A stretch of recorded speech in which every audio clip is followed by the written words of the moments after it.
Welcome back, everybody, to the SMITE Circuit Playoffs as we go into our final matchup of the day, the Herculean Hoofs up against the Sturdy Artisans. Aggro and Trelli Relli here to break it down. But before we get into this match that will close out our day, got to tell you about a fun little contest we're having. We're having a pumpkin carving contest. As you can tell, our set is nice and festive for the fall season, and you can get rewarded for being equally festive, or maybe even more so. The pumpkin carving contest is happening in our official SMITE Discord server. You can type !Discord in chat in order to get the link, or go to discord.gg/SMITEgame in order to get in there. You must have your contest entered by October 29th at 11:59 p.m. First place gets 1,000 gems and my undying admiration, which is either worth more or less, depending on how you feel about me. So that's up to you, I suppose. Again, head on over to our official SMITE Discord in order to get involved with that. With that, it's time to start talking about this set because, Trelli, it should be a very good one. The second and third seeds for the Hoofs and the Sturdy Artisans, but two teams that have been battling it out for a long time. Yeah, I mean, at the very least, we're going to see some interesting picks, stuff that we probably haven't seen in this tournament, obviously. Sino likes to whip out some things that you wouldn't usually expect. We touched on it a bit. He's got that E-set jungle. Maybe he's working on something else that we haven't seen before. So, at the very least, some competitive good SMITE and some things that hopefully we haven't seen quite yet. Yeah, I think that they're going to be a lot of fun because Sino always brings something a little bit different in that jungle role. E-set, Hades, Raijin, I've seen him play all of those picks in the jungle in games that matter a lot and do very well on them. So excited to see what he's going to bring out. His versatility, to say the least, is one thing that makes a Sturdy Artisans team tough to beat. But it's also the leadership. I mean, this guy has definitely been a part of a lot of very successful teams, has a world championship under his belt. And having that as your shot caller can be super helpful. Yeah, I mean, you can't ever downplay the importance of having, a leader in game that's going to tell you guys when to go in, when to not go in, etc. And Sino, he's been there, he's done that, he's got the accolades, and as you can see here, he can play the game too. Yeah, he's been doing it for a long time, man, and been successful at every level he's been on. It's just a matter of if he can rein it in at times. Sometimes Sino likes to get in there, maybe a little bit too much. Just some jungle games that I can think of recently where maybe the chalk was going a little bit too deep. But that's, if you got a jungler doing one thing, I'd rather have him be over-aggressive than scared. Yeah, we've all gotten there where you just want to whip out something wacky every once in a while. It just so happens that Sino does it a little bit more. And honestly, with his record, with his, he's able to whip out these things and they work most of the time, so I don't blame him. He's earned it. Yep. He's earned it throughout his career. There's no doubt about that. And I think that the Sturdy Artisans team, obviously it's not just Sino. You've got a very solid duo lane in Ionic and Griff. They've looked really, really good. It is worth noting for this LAN that Pagon, their usual mid laner, will not be playing with them. It's Erupt Crimson instead, but Crim, another player with a pretty good competitive pedigree. Yeah, I mean, these guys have been around for a while. The team itself is going to be solid, especially with their leader is staying the same, of course. So, and again, Relentless One in the solo lane is going to be solid as well. It's just they've both earned their second and third seats in this league, so it's going to be a great game nonetheless. Very excited to see what they're going to bring. We've got Sino, the leader of the Sturdy Artisans, standing by for an interview right now with J-Mac. Yeah, thank you so much, J-Mac and Sino here. Man, Sino, let's just get right down to where everybody wants to talk about. These jungle picks, man, these are some of the most outlandish jungle picks I think we've ever seen really in competitive history coming out. What kind of goes through your mind when you're selecting your god here? Do you just ignore the assassin tab? Does that not exist in your client? Honestly, I just pick what's fun, And whenever I'm having fun, I feel like I play better, so. Yeah, sure. I mean, the E-set, the Chalk, Wukong, just kind of whatever kind of fits your mood at the time? Yep. So coming out here, LAN is a whole different beast compared to the online ones. What are some of the prep that your team has taken to kind of get yourselves mentally prepared for these LANs? I don't know. We all have played on LAN. I feel like we're all pretty experienced. We're feeling pretty good. I mean, we scrimmed a little bit. Obviously, we're playing with a new mid laner, so that took a little bit to get used to, but I feel like we're ready.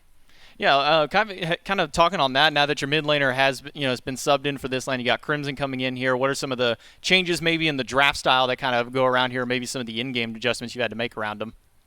He's definitely a little bit more passive than Pagon, so we had to play around that, but they play pretty much the same god, so not too much of a difference. No, so at least you get to keep a lot of the same kind of parity in those picks and bans. You don't have to change things up too much. Yeah, no, we're pretty much the same, yeah. Yeah, well, hey, what do you think you're going to get here? You think it's going to be a quick 2-0 for you guys today, or you going to take us to a nice little 3-0 or 3-1 or 2-1? It's going to be 2-0 for sure. 2-0. All right. Well, you heard it here first from the man himself. Sino's calling for the 2-0. Let's see if they can do it here. We'll take it back to the desk. Thank you, J-Mac and Sino. Yeah, I think that the evaluation there probably correct. Crim a little bit more of a passive mid lane player, but plays a lot of those same gods. Giannis, Merlin, those are really in his wheelhouse. Yeah, I mean, Pagon does like the W key a little bit, and Crimson is going to be a different style for them. But if they've been scrimming, they've been practicing, I'm sure their style will mesh quite well. I'd be worried about having to try to ban into this team. They have a lot of things that there's these meta picks you have to worry about, but also things that you wouldn't even expect that could be big issues because you haven't played against them. Yep, exactly. Very difficult to see exactly what this team is going to lock in, and they aren't the only ones with a late last-minute switch up coming to LAN. On the other side, the Herculean Hoofs normally have Mask in their jungle. It's going to be Cope Baby for this LAN. So Cope has been very successful for a couple different SCC teams over the last few phases, but coming in and being a new jungler for a team, feel like that's one of the hardest roles to come in and try and fit into. Yeah, I mean, definitely jungle is it's the commanding presence on the map. He's going to be affecting most lanes. So yeah, not having your jungler is definitely going to be a huge hit. But Cope, as you said, he's been around a while. He knows the game, and I'm sure he's able to work with these teammates quite well. I mean, just looking at this roster, it's crazy that some of these players are even in the SEC. I mean, Baskin, he was entitlement for possibly one of the best. Snoopy's a great ADC. I mean, these are some sick rosters. Very, very stacked for sure. And worth noting, brothers across the way. I mean, Gino and Relentless One, two twins, so you might get a little confused with their player cams. Don't. They just look very much alike. So figured I'd let you know because I literally got confused earlier. I saw Gino last night. Relentless One walked in, and I was like, wow, Gino, your beard grew a lot. And then I felt really stupid. Luckily, I only thought it. I didn't say it at the very least. But among the junglers with weird picks, Cope's kind of there with it. He's been playing a lot of Thanatos, Hercules jungle. I mean, those aren't things that you're seeing all the time in the SPL. I mean, hey, if the Maze Tree got buffed, you could pretty much slam anything, and it's going to have some success early. Hercules has some great scaling that Boulder's going to clutch, so I could see the utility for sure. And another thing to note, I guess Smite just runs in their genes. Two twin brothers facing off. This is going to be a matchup for sure. Absolute beasts, the Lukashin brothers. There's no doubt about that. Excited to see what this Sturdy Artisans team is going to bring to the table alongside the Herculean Hoofs. I mean, the Hoofs, of course, Cope being the new addition, changes things quite a bit, but as you mentioned, a pretty star-studded roster. I'm going to be looking at this duo lane because Gino and Snoopy, two players that have had a lot of success at the SPL level up against Yannick and Griff, also two players that have had a lot of success at the competitive level. Griff on the SCL and then Yannick in the SPL. I think seeing how those two dual lanes interact should be a lot of fun. Yeah, I mean, I think that either way, whichever one of these duos kind of gets up and running is going to dominate because both of these ADCs, they're super solid. They're going to be able to take their leads and roll with it depending on their picks, of course. But, I mean, I've seen Griff run away with some games. We've seen Snoopy run away with some games. This is going to be a very high point of contention on the map for sure. I think so, too. These ADCs, I mean, Ullr's been the talk of the town, but set ADC, that's something that you got to watch out for. We haven't seen a lot of it today, but feel like that might change with this set. Snoopy has been playing set for ADC back when it was meta. What was that, season 5 or season 6 when it was last seen over there in the duo lane, and he was very good at that pick then. Feel like that this is one of those games that picks and bans are going to be absolutely wild because of the nature of these teams. I mean, it's got to be a toss-up, right? Because you ban the meta stuff, and then it's just like, what do we do here? Do we ban the Chalk? Do we ban the Wukong? What do we do? So I imagine we'll probably see some things that we've seen throughout the weekend, and then we'll just be like, okay, now what? Should be a lot of fun, and it's going to be so much fun, in fact, that we got to brace ourselves a little bit. We're going to a quick break. We'll be right back. Don't go anywhere with the start of this set.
go? You got a special day planned? Yeah, it's like a 3-day festival that only happens once a year. Where is this place? These RGBs are crazy. That's the sun. What did you say this event was called? Welcome to the SMITE World Championship. SMITE. Isn't that the game where if you die in the game, you die for real? Why is everyone dressed the same? New team jerseys? Something's not right. What? Smite pro players don't go outside. Excuse me. Why do y'all dress like that? We follow the path of Kleena here. Oh, that's how you say it. Hello. You can't move. You can't queue.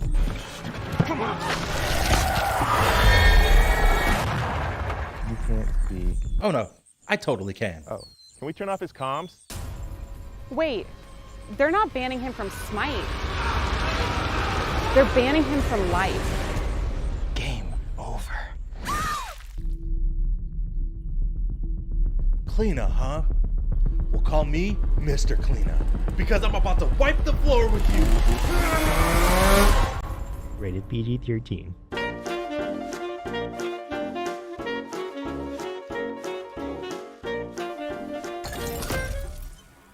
Welcome back, everybody. Appreciate your patience. We should be ready to get into picks and bans very shortly between the Herculean Hoofs and the Sturdy Artisans. Remember that this is the last matchup of the day, and it is a double elim event. So let's say you were rooting for the Winter Dogs last game. They will still be able to play tomorrow, facing off against the loser of this match. So still, you want to be on the top half because the finals are a best of 5 with the team coming from the winner's bracket side having a 1-game advantage. But you can afford to play a little crazy here, Trelly, if you really want to. That's good news for us because that means we might see Sino whip out something that we haven't been expecting before. But either way, I mean, I'm sure all of them have some picks that they've been working on, of course, but he's just one to highlight. Obviously, we talked about him a little bit before the break where he'll whip out anything, man, and he'll make it look good. He'll make it look good. Has done it his whole career, and I'm expecting something a little crazy here.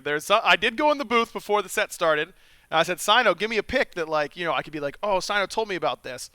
I don't want to say it until he actually locks it in. But whenever he does lock it in, I'm going to go, oh, Sino told me about this. And it is wild. Are you just holding that just yeah, in case he does? Okay. Right, because, there are people out in the lobby. They might be just watching. I don't want to blow up his spot, but I'm ready for it. It would be spicy if he locked it in. So if they ban Alposh, I'm going to know that you talked to someone before the game. Yeah, you'll be able to see that I leaked some information.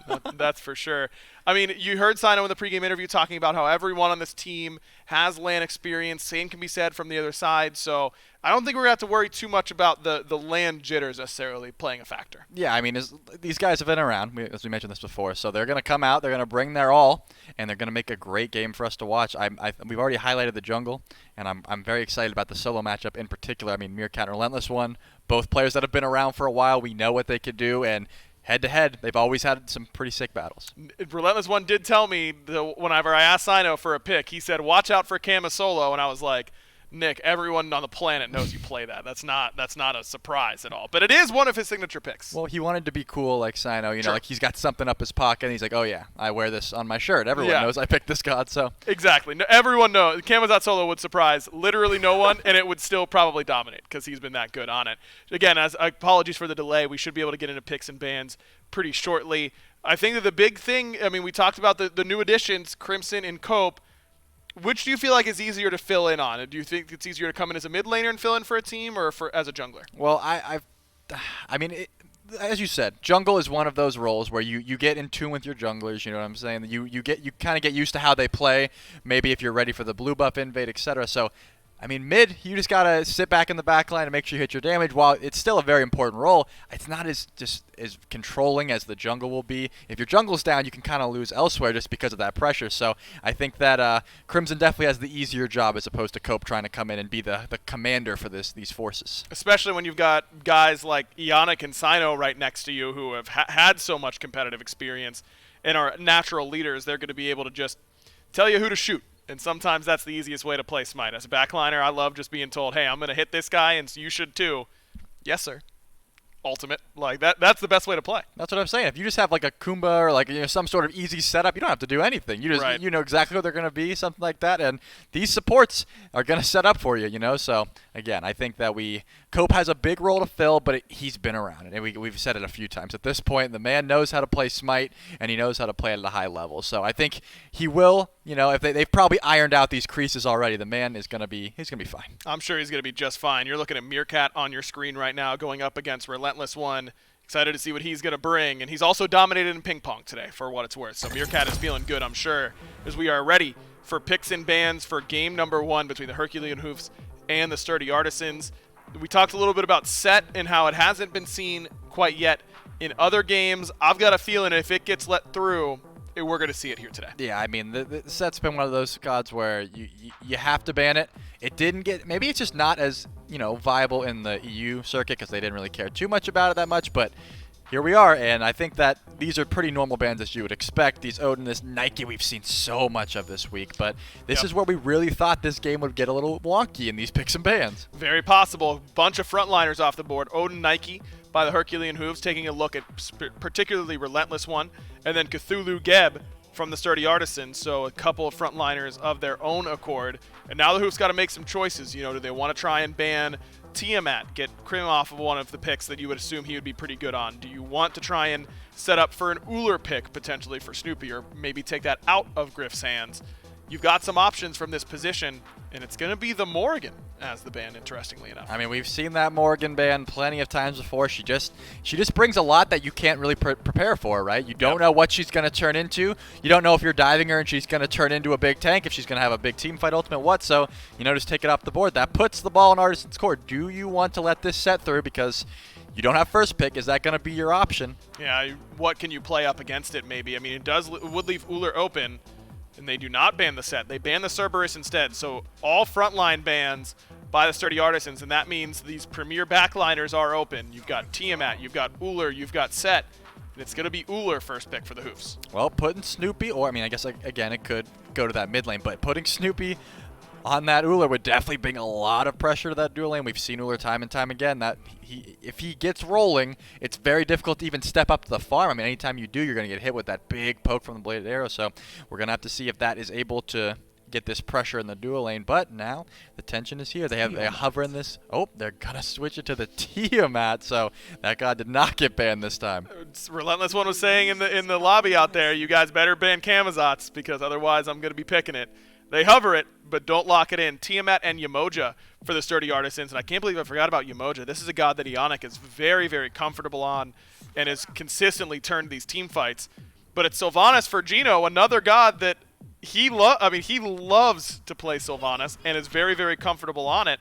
So both supports probably feeling pretty happy with what they got. Yeah, I think both supports are, just having their heyday. We're going to see some sick pulls, I would hope, and a lot of pressure out of this duo lane because, I mean, either way, these picks are sort of interchangeable in the sense that we've seen Sol play ADC, we've seen Uller play mid, but either way, the Vanus is just going to bring so much pressure that either of them will sit pretty. It's probably going to be that Uller-Vanus duo lane. There's a lot of kill potential there, and they are just mirroring their picks here because now we get to see that's going to be the Yamoja Ho-Yi duo lane for the Artisans. So if we're going pressure alone, Ho-Yi's clear, not the best early. So we got to give that to the Hoofs. Absolutely, definitely going to be dual lane pressure for the Herculean Hoofs, but giving some safety in the sense of that Ho-Yi. And like you said, it's ADC, support, and mid locked in on both sides. So now we're going to see some jungle and solo bans. Plenty of solo bans already. And I anticipate one of those for the Hoofs should be Camazotz. Yep, I mean, he did warn us. Or ESET, right. Yeah, he did warn us, but hey, it looks like we got the Thanatos, respect banning Cope's Thanatos, and then firing right back. We're respect banning Sino's ESET jungle. Do you think that was just, fun, or if they're just actually worried about it? Either one. I think they're legitimately worried about it. I think that they're putting the respect where it is deserved, because what else are you going to ban in that slot?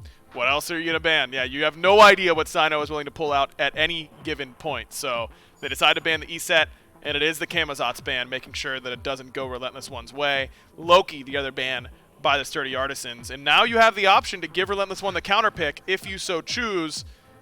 But I think this might be his pick. Ratatosker, certainly Sino can play it, But if I remember correctly, this is a pick that Relentless One has played a little bit more often for this team. He certainly has. When I think of Relentless One, I do think of that rat solo out. For some reason, that's the first thing that comes to my head because I've seen him do it so much. He'll proxy the wave, ult over to mid, make your life just awful. So we could see that. And then RTO making it this far through, followed by the Awilix. That's a lot of lockdown there. Listen, man, Cope has been playing the Thanatos and the Loki and the Hercules as of late, but when he came onto the scene, it was all Awilix all the time. This was his first god that he really made a name for himself on. And you look across the way, Tiamat, Yamoja, Ho Yi, 3 gods that you can easily pick up with Gravity Surge. You've got knockups from Sylvanas and from Sol, which is easier to do on land off the Sol ult. Awilix has been seeing a lot of play today, Trelly, for some reason, and we're going to see it again here. And finally, we get to see he holds us in anticipation. Unless they're swapping, we get to see. Yeah, that's Chalk Jungle. Come on, we know. Yeah, we get to see the jungle, and that's something very exciting to see. Obviously, I'm guessing he held on to that pick because I don't think. No, that wouldn't surprise anyone. I was gonna say I don't think that's the one you were hinting at. So we get to see the Sino Chalk, which is gonna be a treat for everyone. Always loves to play this Chalk in the jungle.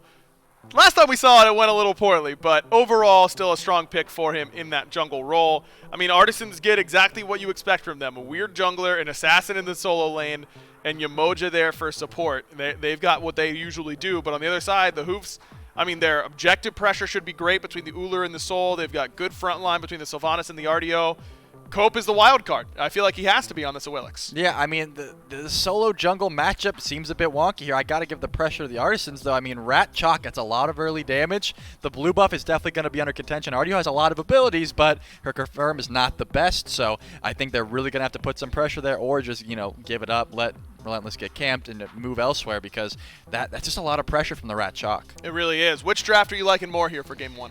I mean, I see Tiamat and I immediately think like that's a lot of damage, right? So I gotta give draft alone, despite having a Chalk jungle, because it's Sino piloting. I gotta give the draft to the Artisans at my point. Hey, Chalk jungle, I'm a fan, so I don't think it's a negative. I think it's a positive over there for the sturdy Artisans. Interested to see how this game plays out. I mean, you see this Yamoja Sylvanas trade. Both supports, as I said, probably pretty happy, but Sylvanas probably struggling pretty heavily up against that Rivers Rebuke. Yeah, I mean, Sylvanas is one of those characters that definitely has his struggles. He's got no sort of escape. Usually a wing blade gets picked up pretty early because you're kind of just immobile, but when you're hitting those pulls into Ullr axes, you're not really caring about running away. So sure, as long as the pulls are crisp and the CC's right, I mean, Sylvanas should be able to be just fine, assuming his positioning isn't getting too bad by those whoops from Yamoja. I mean, we got plenty of CC on both sides. The overall tower damage and everything like that coming from the Hoofs should be pretty hard to deal with. Alongside that, Sylvanas and RDO sustained in the midst of the team fight. Anti-heal definitely going to be key for the Artisans. Oh yeah, I mean, double Guardians with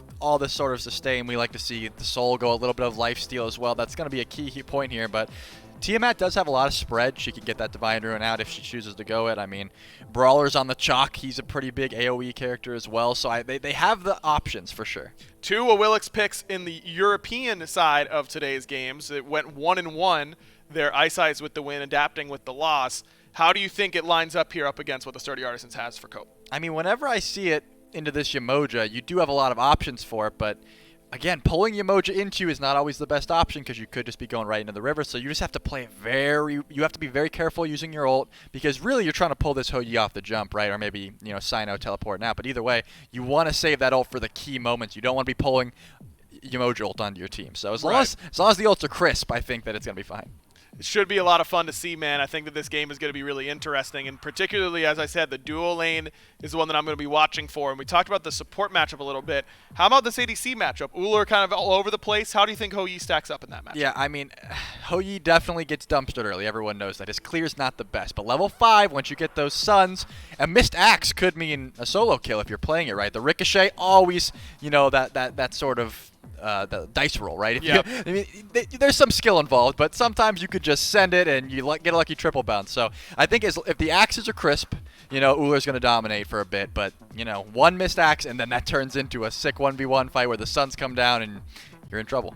And the Hoofs have an early game-centric composition. You look down the board, they should have pressure in every lane, I think, right? I mean, maybe the Rat can contest with the RDO in lane, but RDO typically a lane bully over there. Feel like it might be tough for an assassin to stand up against her sustain. Ullr Sylvanas' pressure. Sol should out-pressure the team at pretty heavily. Artisans Do they outscale enough is the question to withstand, if they can beat 4, 5, 6K down, can they come back with what they have? I mean, the Hoofs, their late game is pretty sick, too. They have double Guardian, double ADC, technically, with this Soul. They're going to have a lot of... I mean, Ullr's going to go full bit damage, but with a Bumba Spear online, or if he opts to go for a Bluestone, he's going to have crazy Shred late game as well. So I would argue the Hoofs comp could go that direction as well, even late game. So, I mean, it's just going to be, can they really structure these objectives? Because Soul's got crazy burn on these objectives. And then, I think the Rat honestly has a very rough time into that RDO, because if she does get a little bit ahead, that Vamp Shroud at the start is going to be super hard for him to deal with. Game 1 about to start between the Herculean Hoofs and the Sturdy Artisans. We got J-Mac and Mifflin to bring you the action. That's right. It's J-Mac. It's Mifflin. It's game 1 of our 4th and final set of the day here with the Herculean Hoofs and the Sturdy Artisans. And, of course, as always, it's Doug standing by with us as our spectator of the gods here on the battleground. And a lot of signature picks coming out from these players. Sino on the jungle, Cope on his breakout of Wheelish. And my eyes are going to be glued to this dual lane because you got Sylvanas and Ullr, 2 of the top gods in their respective roles, going the way of the Hoofs. They're going to be matching up against a Yemoja Hou-Yi, one of the top gods in the role, and then one of the gods we've seen a lot of picks of, especially at SPL level, but not seen a whole lot of success of. I got to give credit to Trelly and Aggro on the desk because I think they did a really good job framing this match. Early game aggression should almost always go the way of the Herculean Hoofs fully across the board. If the Sturdy Artisans want to find pressure in any singular lane, I think it's all up to Sino to make it happen on his own off the back of some of these ganks. Maybe you might be able to do something around level 5 as Trelly was talking about, and once this Hou-Yi ticks over, you've got a slight advantage up against this Ull just because you have an ultimate and they don't, but it's a tough roll from here on out. But late game scaling, I think, is something I may disagree with a little bit from the desk. I think the Sturdy Artisans have got a really annoying composition around these objective fights. The healing from Ionic, the self-sustain from Sino, this team-wide disruption that the Chalk can bring with his ultimate, the global presence of Ratatasker, and I don't need to say it, but I will. Anything that Tiamat does late game, probably better than just about anything else any other mage is doing. So, if the Sturdy Artisans can withstand the early, they might have some pretty decent odds.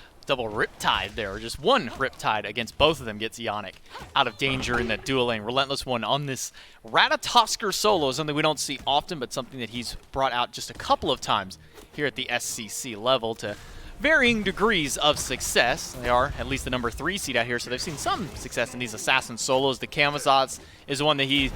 the death put it verbally, he's teased it, but it would not surprise if it was one that came out. But up against an RDO, it is not a fun day for an assassin. You can see why. He does not have those same level of protections that a warrior or a guardian might have. Sure, he might have a lot of damage, but you're going up against a guy with just more abilities in the kit than you do. Yeah, Relentless One is going to try and survive the lane and then rotate out at his nearest convenience. Paskin and Cope going for a little bit of a red buff invade. Crimson completely on his own, just has to let this one go. Even Snoopy's going for an invade of his own. He'll be able to strip away the purple buffs. That's 2 buffs down now for the Sturdy Artisans. They lost everything on that top side of the map. Shy of their back Harpy camp, that one still stands, but Sino's going to go for an invade of his own and steal away the blue buff to make sure that Meerkat has to be a little bit more conservative on using those abilities. This RDO is not going to be able to spam quite as frequently. Sino has to help out Relentless One. This Ratatasker probably gets rocked in the RDO versus Rat 1v1. I'm not going to pretend that I've seen this matchup too often, but running into my head, I just can't imagine what the Ratatasker can do in the 1v1 that matches up. Doesn't have the same level of sustain unless he goes for a specific acorn. The damage output shouldn't be nearly as high. It's all about that rotation out, as Crimson is forced to use that leap defensively. Cope not over to level 5 yet, so Gravity Surge not available. So free leap from Crimson here. This Rat, for me, it comes down to one thing and one thing only. When's he leaving the lane, and is he going to kill off that first rotation? If yes, Rat solo, I'm sold. If no, probably don't go back to it. One thing that's going to have everybody's interest is when this Sylvanas and a Wheelish combo maybe starts coming through, because you better pray that you have your beads if you're ever walking anywhere near Gino and Cope Baby just happens to be sitting around the corner. So if you don't have that beads, that's a knock up into a pull, and, well, any other amount of CC that can be thrown down behind. An axe toss from Snoopy. Essentially, if you don't have beads and you get hit by a single knock up on this comp, you might as well consider yourself dead. but that's an expensive way to force a gravity surge. You want to blink in as Gino and go immediately in towards it. Relentless One in some trouble here, taking a fair deal of damage, but close enough to his tower, and Meerkat not having the blue buff means that he's going to have to let that one go. But here's the re-engage. Meerkat Ultimate from one. Sino is here. He'll blink in, throw the axe, and immediately drop the rain to slow everything down. Meerkat needs a little bit of extra mana, but the dash gets canceled out by the silence, and Sino picks up first blood for the sturdy Artisans. A double-edged sword controlling the lane as hard as Meerkat has been, getting overly aggressive with no mana as the red buff is invaded yet again by the Herculean Hoofs. They're doing a great job keeping pressure up on this left-hand side of the map, whereas the sturdy Artisans, it's a tale of two games. They want to have solo control. Sino doing a great job continually invading the back. Speed buff stolen away. Ionic picking it up this time around, and yet another blue buff. Meerkat left high and dry. Cope uninterested in the solo lane. Man, it's a story of the back camp bandits between both of these teams. Cope Baby loves going for these back harpies, these speed buffs when somebody's having a fight on the opposite side of the map, and Sino, well, he loves to do the exact same thing, and this time around you do see Sino and Ionic team up to steal the speed buff away from Cope. Cope does have at least something to his name. Purple buff was picked up on that rotation, likely knew he was probably going to lose on the speed because of that, and that's now 2 rotations of this buff that Erupt Crimson has not been able to pick up that red buff. He's had to sit by and essentially just watch it as 2-3 people rotate to steal it away. And that has netted Baskin about 1 level in the lead, 1 level in the soul lane for Relentless One on the other side. So we'll see when this comes to a head once these players start to rotate out. Relentless One with a level lead now has a lower opportunity cost if he decides to leave the lane. If he ultimates towards mid, tries to get involved, deal with this soul on the other side, it probably gets him back to neutral with Meerkat, unless he picks up the kill. Relentless One, that is, and then he's just maintaining his leads. We'll keep our eyes on this Ratatasker and how he elects to play it going forward.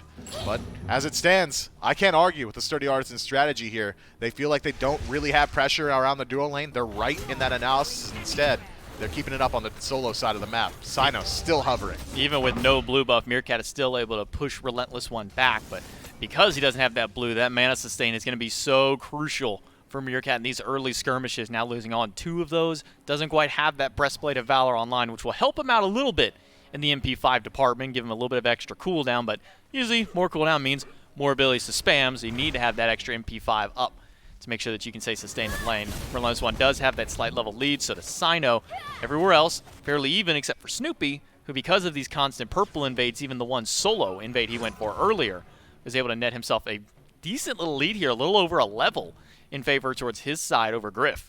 Yeah, Snoopy's 8 to Griff's 7 here, but Griff going for the Ikavel means that left alone in a 1v1, he still might have the advantage, able to strip away that power.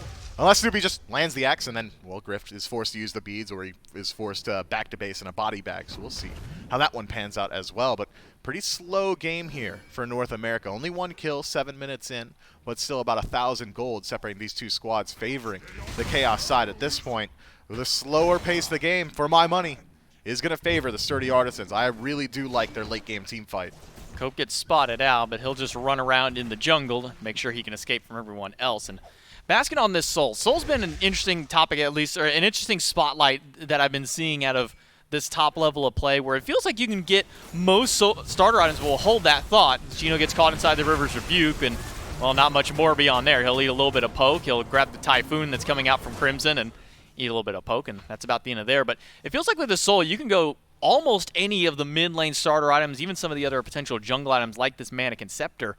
It seems to work out just fine for her. Generally, we see Gilded Arrow as a nice bounce lands on a Snoopy, dropping him below half HP, but the re-engage is here. Cope in. Griff has to use the beads to get away from the ult from Cope, but that's not enough to escape. Baskin's there with the Supernova to get one. The ultimate from Gino off the mark, but it doesn't matter because Snoopy and the rest of the squad have enough damage, and the Hoofs put themselves on the board with 2. The sturdy Artisans should have realized they've been doing such a good job up until this 8-minute mark of just not taking the fight around the duo lane because of all that pressure that Snoopy and Gino have net for themselves. And the one time they slip up, they show presence as the purple buff is nearing respawn. Herculean Hoofs say, did you forget? This is our side of the map. You're not allowed to stand here. Phenomenal rotation in. Griff does land a great ricochet, but the counter rotation of Cope just a little too strong. Oh, Meerkat stunned by Relentless, but he'll get a double stun right back. He'll be safe under this tier 2 tower. Even Gino rotating over, and, well, Griff got to come back to lane, and then he got to go back to the fountain the fast way. Cope and Snoopy send him back in his own little body bag. Ionic tries to secure his purple, but he cannot do so. Snoopy and Cope steal yet another buff away and another life. I can't imagine what's going through Griff's head right now. He's already thinking, man, that death a little bit earlier has really set me behind. Snoopy's already playing with a massive lead, now 11 to Griff's 8, but getting caught out on the rotation back in. Not only is he losing his life, but he misses out essentially on an entire wave of minions. Now Ionic forced to sit inside the lane and hold the wave for Griff, or take it and push him even further behind. This Ho Yi, he's a non-factor. I mean, I'm not going to mince words here. Griff is not allowed to play this game for the near future. It's going to be a long time before he's matching the damage output of Snoopy. Yeah, Griff only has that Iqbal, and then the Tier 2 Balance Blade now up. Snoopy with a full Jotun's Wrath. Quick little blink there by Meerkat, but just misses Relentless One with the Cripple Field. A nice quick dash out of the solo laner means that Relentless gets to walk away for now. The Hoofs, even with their 3 kills, they've just evened out the game. They were down about 400 or 500 gold. Now they're up a couple hundred of their own. But the experience is the biggest one by far, especially in that dual lane where it matters the most for Snoopy and Griff. 11 to only level 8 out of Sturdy Artisans Hunter. So now the Sturdy Artisans have a decision to make. They can have Griff do exactly what he's doing now and try to freeze lane on tower line and force Snoopy forward into a position where Sino could make a rotation over, try and turn this lane around, as he already has net himself a 1-level lead in the jungle, make that 2 as he's 11 to Cope's 9, but that's risky plays. Griff's going to be slowing down his own farm, taking that style, or the Sturdy Artisans could decide to just keep Ionic in the dual lane and make sure that Snoopy can't find the solo kill. Meerkat drops the Cripple Field. He'll get stunned out and eat an ultimate from Sino. The silence will hold out for quite a long time. Up in the sky is Relentless on his own ultimate, but it's a nice juke by Meerkat to keep him alive, if only for a little while longer. The heal is good, but not enough to spare his life. Relentless One does get the kill. Almost takes a little bit too much damage from the Tier 1 tower. That one goes down, but Baskin and Cope are here. And what are they going to do on this rotation in? Sino tries to create a little bit of space. Relentless One's dash coming up very shortly. Might be able to make his way out. Boy, Crimson here. Cope goes in. He gets a nice feather step, but Cope able to at least pick up an ultimate off of the one from Baskin. Cope barely hanging on to a thread, but Crimson has enough damage to take him down with the help of the minions. The sun's rained down inside the River's Rebuke, but Grip has nowhere to go except back right down. He lands into death as Snoopy picks him up, and the pull just off the mark from Gino, but a stun out of Snoopy holds Ionic in place, but not enough damage to take him out. Sturdy Artisans almost turn around that dual lane engagement. I like the idea from Griff there. It says, I'm not escaping. Snoopy's got more range than I do. He can move faster than I can. He's got more items than I do. So I'm going to at least dedicate myself to trying to pick up the kill onto Gino. Unfortunately for Griff, does not hit pay dirt this time around, and this lead has gotten a lot worse. Now Griff still sitting at 9. Snoopy ticking over 13. 4-level difference. Meerkat loses another blue buff. This is where at least the Sturdy Artisans have put this primary focus, is keeping the solo laner down. You've done so. Meerkat's only level 10 versus the level 12. Still hasn't got his second item up just yet. But the rest of the map is really starting to spiral just a little bit here. A kill apiece for the mid laners. 1 Crimson, 1 Baskin. But it's all Snoopy and Gino on that left side of the map. Griff and Ionic just don't have the damage quite yet to be able to box back up against them. Meerkat, still without a blue buff, means that he doesn't get a box Relentless for too much longer. Just takes over level 11. Doug, can we see the experience charts? Because as it stands, gold is relatively even, considering the pacing of this one, and experience a little bit more telling. 2,000 in favor of the Hoofs, generally around that dual lane, but solo, that's favoring the Artisans slightly, as is the jungle at this point. Meerkat, now without his tower, doesn't have to worry so much about pushing up in the lane. We'll see what the Herculean Hoofs decide to do. They've got a lot of objective burn potential between this Soul and the Uul. And Sino, well, you got a good look at it. That's a lot of just poke damage from a couple of autos from this Soul. Baskin going with a Stone of Fall second item. We've been seeing this item rise a little bit in popularity. We saw it with the Alquang in the previous set, able to pick this item up. Now we're seeing it here in game number 1 of this set, with Baskin giving himself a little bit of extra health, some power, those protections, and that damage mitigation just from landing your basic attacks. And, well, what better god to get a basic attack-based passive for damage mitigation than a god who's almost exclusively basic attack damage. Yeah, and already has the Bancroft's talent, so the lower HP they do fall. It's going to deal a little bit more damage. Decent lifesteal as well, self-sustain, and Soul's Kit means that she's going to be sticking around in these team fights for a very long time, but we are a little bit slow on the penetration at this point. I'm surprised to see Baskin not go immediately into the Typhon Sting, instead keeping his eyes more so on the self-sustain, the survivability in the engagement. That said, don't really worry about that when you're hitting things like Gold Fury. It's still going to burn pretty fast. Stole another red buff, and now towards the Gold Fury. The Hoofs do get pushed out. It's Crimson, Ionic, and Sign have rotated over, but the solo laners are here, if maybe only just to at least fight outside of their own lane. They've decided, you know what, fighting in lane is boring. Let's fight inside of our jungle or at this mid lane. Ionic gets knocked out by the ult from Gino, takes a bit of damage from Cope, and uses the beads a little bit early, anticipating a pull back. Matano gets locked inside the rivers. Relentless crashes down from the Cosmos, and a nice ricochet from Griff helps to take down one. That's one kill up now for the Artisans in the fight. The Suns rain down. Gino and Snoopy have to back away, but Meerkat says no. He wants to keep this fight going. The Riptide will not be enough to save them. Baskin picks up the double kill and maybe even more. Pull off the mark by Gino. And Griff with the leave. He'll be able to at least get himself out. You may have slowed down an RDO, but at the end of the day, it still is a bear in the middle of a team fight. Snoopy off the mark with a hail of arrows, but bladed. Very good to drop Relentless one down to just below half HP, as Crimson may have bit off a little more than he can chew. Same could be said of Meerkat, though. Meerkat's got to walk out as quick as he can, uses that dash. Baskin needs a little bit of damage from that tornado coming out of Crimson's ultimate. But now with solo and mid tied together here in the mid lane, at least be able to get some farm, help Meerkat out more than anything. Baskin, though, he's picked up about 11.5, almost 2 full level lead over Crimson. And did you see that singular auto attack he just tossed at Relentless One, who already has a Pestilence online? Yeah, it doesn't seem to matter to Baskin, as he is dealing immense damage at this point. But this is dangerous. Gino, very low. Gold Fury almost down, but so is everybody else on the Hoofs. It'll have to reset. And it gets picked up for a moment by the Artisans, but a quick reset for the Hoofs. They're able to get themselves away from it, but the Gold Fury hasn't fully healed back up. Cope gets a solo kill on Relentless on the right-hand side. Baskin trying to sustain up, but the damage from this Tiamat is starting to come through. The bubble slows down Gino, and the Riptide ultimate plays Ionic. May have just locked him out. It's an ultimate from Gino, but only to delay the inevitable. Griff does pick him up, and Sino rotating over is going to force Meerkat to dash away. The Hoofs playing with fire by pulling that Gold Free, force themselves to stick around once the Sturdy Artisans look at it. And now it is a numbers advantage favoring the Sturdy Artisans on this side of the map. Cope Baby finally making the rotation over to even out the odds. 4 versus 4. Relentless One missing from the fight, and support for the Hoofs missing themselves. So it's going to fizzle out here 16 minutes in, but this game is teetering on the nice edge right now. Still only 1,000 gold or so separating these two squads. Make that 1,500 experience, though, has doubled in favor of the Hoofs. Now 4,000 was just 2,000 3 minutes ago.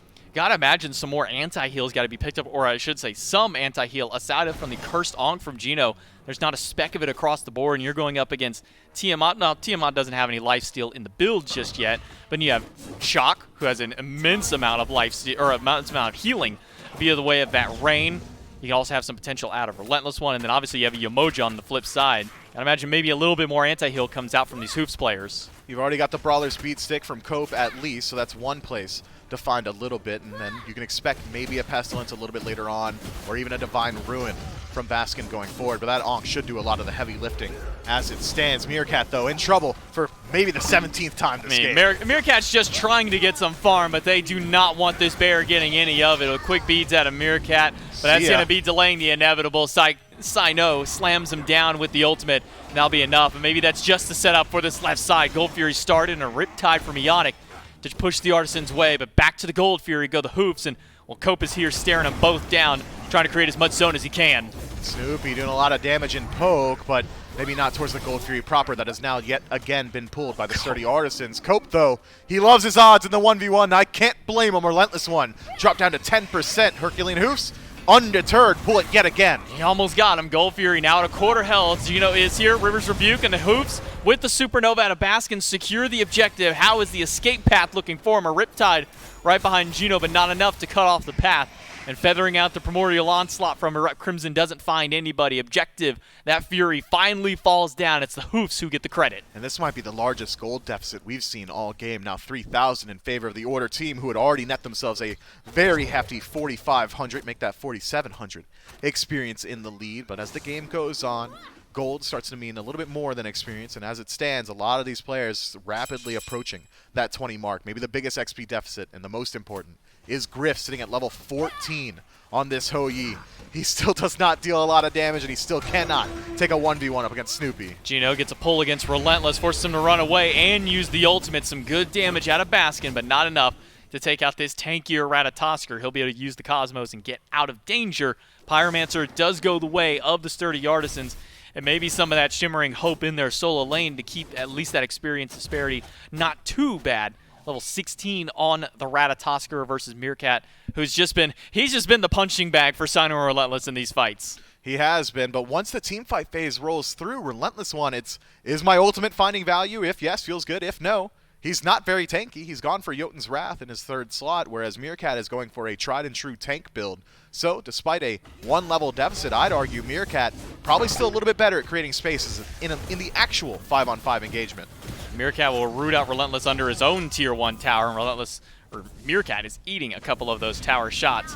Now that he's got Baskin here, the namely Tower Killer of Soul is going to be able to start chunking through this Tier 1. Sano uses his ultimate, and Cope does not return the favor with an ult, just some decent poke damage right back at him at the cost of his own blink. An ultimate from Gino gets the beads out of Relentless, but most importantly, a Tier 1 tower for the Hoofs. Good trigger discipline from Sino to hold on to his beads. Nice with axe. a great axe. Stops Ionic mid Riptide, but dropping him down to half HP shouldn't last too long as he's got a fair deal of healing ringing out. Gino just off the mark with the pull. Promoted onslaught good. Relentless goes in and applies a little bit of damage, but he can't get up to the Cosmos in time. Squishy. Snoopy able to chunk him down on this level 18 Uller, a Tier 2 tower. What even is a tower? It seems that Baskin just wants to blow through it on his own. Meerkat, though, gets caught inside the rivers, and the damage from that and the Suns are enough to punish the solo laner and make it a 1-for-1 trade. Rift needed that infusion of gold and experience, but the Sturdy Artisans are not out of the fire just yet. This tower is falling fast. Snoopy gets stunned out, has to use the Aegis. Crimson goes in, but Cope picks off one. Gino is low, and Baskin is fighting back with basic after basic of his own. The ultimate from Cope, immuned out by the beads out of Griff, and Tier 2 tower goes down. The Hoofs, after a long extended fight on this right side, finally are able to get something for themselves. Take a peek at that chart. The fight back from the Sturdy Artisans was there, but immediately answered by the Tier 2 tower falling down, and the Herculean Hoofs now have completely removed an escape avenue for the Sturdy Artisans once this Fire Giant starts to be looked at. And as we are 21 minutes in the game, got to think that time is going to be coming very shortly here. The damage output of the Herculean Hoofs is so strong. Relentless One tries to use his ultimate as an escape, but standing still against two auto attackers, both Baskin and Snoopy have an easy target in the Ratatosker and immediately shut him down, and he still goes for a bruiser item. It's actually the shifters picked up here, and that's some defense. It's a little bit, but it's not nearly matching up what Meerkat has on the other side. And Meerkat going for this full tank option, even having the Stone of Binding for a little bit of penetration whenever he does apply some CC. Not a whole lot, but every little bit counts against some of these squishier teams, especially with the Chalk Jungle not seeing any defense coming out of this just yet. All offense on his side, and maybe all Fire Giant for the Hoofs. A blink in by Meerkat and a pull on Relentless One. Erases him off the map. Cope credited for the last hit and the kill. Beads was already down for Relentless One 30 seconds, so they come back up, so no way for him to escape that situation. He had to have ulted immediately once Meerkat blinked, and that's unrealistic reaction times. Sino gonna be rooted out by Meerkat. Not the stun, but it will be an ultimate immediately after. Try and zone him away, but the supernova out of Baskin is shredding through the chalk. Griff gets rooted in place and burned down. Cope credit for the kill, and Ionic on the run, but how far can he go? The Riptide seals his own doom as Cope yanks him back in, and it's just Crimson left alive to defend against the Hoofs. And the Hoofs are healing back up. It seems like they're healthy after this engagement, 5 strong, but instead of going for the Phoenix this time around, it seems like they're headed back for the Fire Giant proper. They're having a little bit of fun with their opposition. Crimson, I don't know if you want to step up to this Fire Giant. I mean, if anyone's going to steal it, it would be your Tiamat, but this is burning quickly, and the Hoofs are 5 strong. Almost down to half health. Crimson is here. He'll drop down the Minotaur, and that's about all he's going to do. Now the rest of it is just trying to escape. A Relentless One is here, the backup for the Sturdy Artisan. Snoopy's trying to find a way out, and he does manage to do so. But the Hoofs do get the Fire Giant, but not before they lose Snoopy. Relentless One with a nice turnaround at least gets something for their trouble. He sure does. Stripping away Fire Giant from at least one of the auto attackers of the Herculean Hoofs is going to slow down these Phoenix sieges, which is why I was surprised to see the Hoofs go for the FG before actually going for the Phoenix. They had a good deal of time to work with, or could even have split their attentions. But the Sturdy Artisans, decent response here, have bought themselves a little bit of time. 5,000 gold separating these two squads, with 4 members with Fire Giant and 1 being a soul means that structures are still going to be pretty easy for the Herculean Hoofs to look towards. And I don't even think they necessarily have to take out a Phoenix with this Fire Giant power play. If they take out both remaining Tier 2 towers as well as the Tier 1 in mid, and then fall back towards this Primal Fury, that's going to be a massive gold swing in their favor. Meerkat, man, he literally just wants any form of farm possible, and Relentless One is just not letting that one happen. Yeah, maybe might be a champion out on the ping pong table out there, but he has been the punching bag of the Sturdy Artisans. But all that's just been allowing the rest of his team to succeed. Cope 7-2-5 on the Awilish, Baskin 4-0-7 on this mid lane Soul, and even Snoopy having a strong degree of success, 3-1-9 on this Ul. I think the strategy of both teams worked for them this time around. The Sturdy Artisans said, I'm going to facilitate Relentless One. Let's put Sino on the solo side of the map, make sure this Ratatasker is comfortable and has a lead. And that works. Ratatasker is still sitting 2 levels above Meerkat.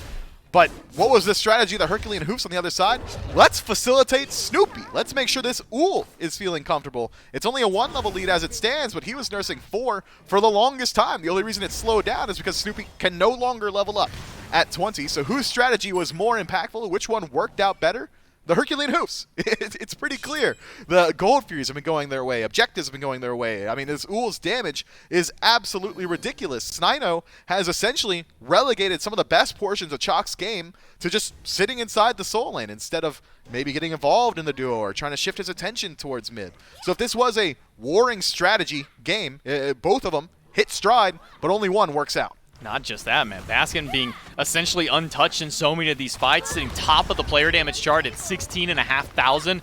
And not just that, the objective shredder of the mages. A pull on Relentless One, gets the beads immediately from the Soul Laner. He gets rooted out by Meerkat, and a Tier 2 tower gone. Cope around the backside with the blink, just misses the knockup, so he's not going to get anybody back in with there. Mid Tier 2 down, and only 1 tower left standing for the Artisans to defend on this left side, and I'm not sure they're going to put up a hard defense for it. Maybe we see at least a soft defense come from the Artisans. So 1 minute and 10 seconds to play with this Fire Giant and Gino benefiting mightily from the sustain afforded to him by it, and by just nature of his kit should be able to be at full fighting strength by the time they approach this Tier 2. But it is a grouping from the Sturdy Artisans, at least showing face here. I don't love their odds in the Tier 2. I think I agree with you. Soft defense at best. Ionic up front. Knockup is good, and the pull will force the beads off of the support instantly.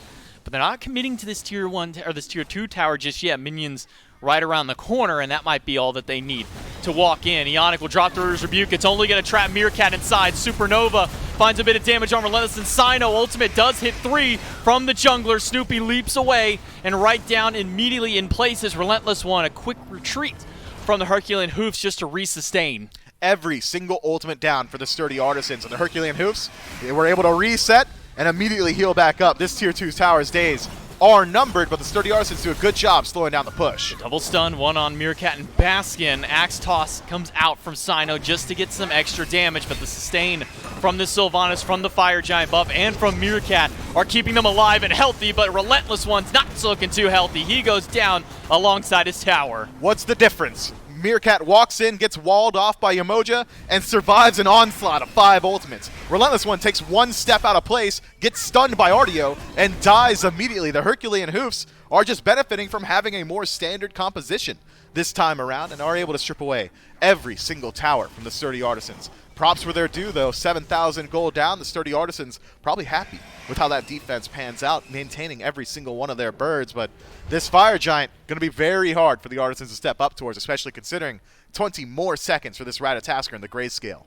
And they're putting up a strong fight. They've got a decent amount of anti-heal to try and fight up against it. Now it's just a matter of finding those picks. They dumped a lot of ultimates into Meerkat, and as you said, Meerkat, he just kind of ate those and then walked out of the tower, resustained back up with Gino, and then threw his own kit, and they're able to reinitiate these fights. But no more Fire Giant buff. That one's down for a few more seconds, about to respawn back on the map. We're not quite at that 30 minutes yet for the enhanced Fire Giant, but an FG is still an FG, no matter if it's enhanced or regular. The Sturdy Artisans are here in numbers. Relentless One a little bit further away, but has the semi-global ultimate to close gap whenever he so chooses. So he might decide to act as a solo agent in mid and just try and put a little bit of pressure on the map, make sure that someone from the Hoofs has to address this Ratatasker. Instead, does rejoin his team, and, well, they're just in time to watch the Pyromancer go down. That's what Soul and Ul can do together. They don't last long. You got to be there for the objective very quickly if you want to put up a defense. I mean, all the yellow numbers coming through from the Crusher out of Snoopy, the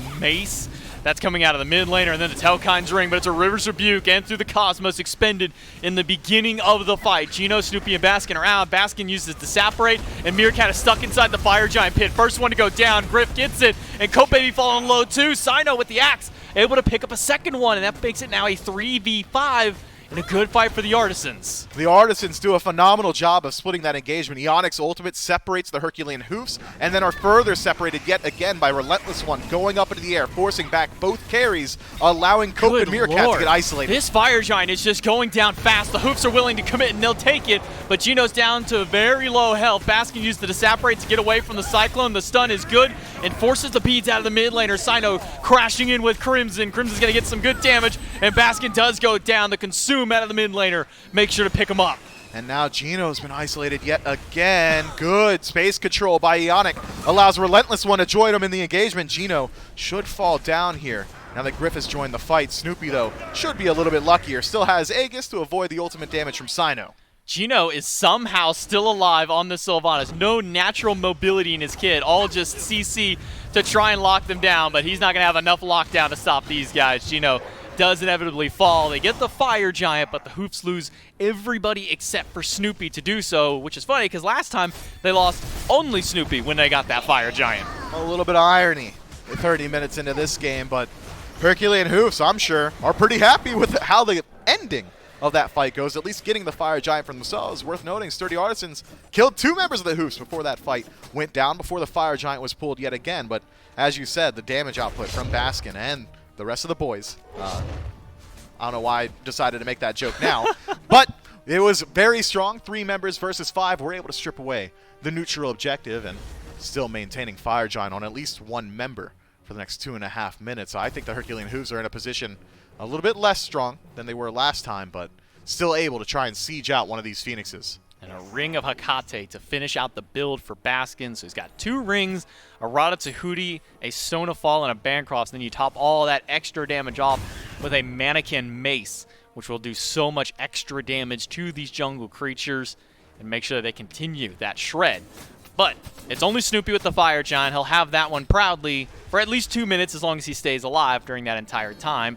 The Herculean Hoofs don't necessarily only need Snoopy to have some structure burn. Baskin has more than enough of that built into his kit. No, he's just fine. I mean, they could even, the Herculean Hoofs that is, go for a split push engagement as the Sturdy Artisans grouped as 5 in the jungle. Seems like the Hoofs are privy to it. We could be looking at a Hail Mary engagement right here. Neither one of them have butt into each other. I think the Sturdy Artisans do spot them out with the ward, though. Relentless up on the tree. Who's his target gonna be? Cope and Baskin are the ones separated, but he's gonna dunk on Snoopy and Meerkat instead. River's Rebuke, again, are only gonna catch out Meerkat and Gino, and ult in the back mid is not enough. Sino cannot get the final hit on Snoopy. He'll live through. An ultimate from Cope will pull Eonic back in. The Suns rain down to get at least 1, but it's a 1-for-2 trade. Cope Baby coming up big in the fight, getting a couple of his own. Meerkat sacrificed himself. He said, look, you're not getting into my back line. I'm going to run straight into you and just die. And it was the best call he could have made. Sino, unfortunately for him, was maybe 50 damage short of finishing off one of the carries on the side of the Hoof. So Chalk immediately turned on off of his Blink-In ultimate that hits 3, by the way. You can't ask for much more from a Chalk jungle. Was not enough, and now 20 seconds in the grayscale for both the jungler and support of the Sturdy Artisans. The Herculean Hoofs maintain Fire Giant on Snoopy as well as both carries' lives. This Phoenix is going to burn fast. Phoenix started up. Gino and Baskin here. No minions means they're going to take a little bit to shred through this, but not too long as they're able to tear it apart. No problem. Baskin and Snoopy have more than enough damage, and still 30 seconds left on the Fire Giant. They at least get one thing for their troubles amidst all of this by taking out that right side Phoenix. They'll strip out some of the jungle. Cope is even sitting by, wait to see if he decides to make an engagement onto one of these carries, unsuspecting, in the middle of the jungle. Instead, he'll just get a couple of clears along with the rest of his team, and it looks like it will be a retreat. The Herculean Hoofs up 7,000 gold. Experience does not matter at this point. The only one not level 20 is Eonic on this Yamoja, and that's a little bit of extra damage on the River's Rebuke, and there's not much more beyond there for them. Herculean Hoofs do go back, and the Fire Giant buff has faded. Well, Griff is still working on his build, though. Just a light blade in that 6th slot, so not benefiting too much from that tier 1 item. The Sturdy Artisans would love to get just a little bit more gold before this Fire Giant fight starts off proper. If Griff is able to finish off that item, I think the Sturdy Artisans are looking at one of their best engagements possible inside of this match. But the Herculean Hoofs have not been slow on the uptake. They have shown up to the Fire Giant on respawn every single time. It will be enhanced this time around, so whichever team is able to pick it up will no longer have to concern themselves with backdoor protections. But I think the Herculean Hoofs are probably feeling pretty confident in their ability to at least get to the Fire Giant, control the defensive positioning, and force the Sturdy Artisans to fight into a bad spot. If the Herculean Hoofs are left alone for any longer than 5-6 seconds, I think the Fire Giant's just going to fall. Look at the ward control that's all over the board. Herculean Hoofs have quite a few on their end of the map. The Sturdy Artisans have a couple in some of those big choke points, especially around that mid lane.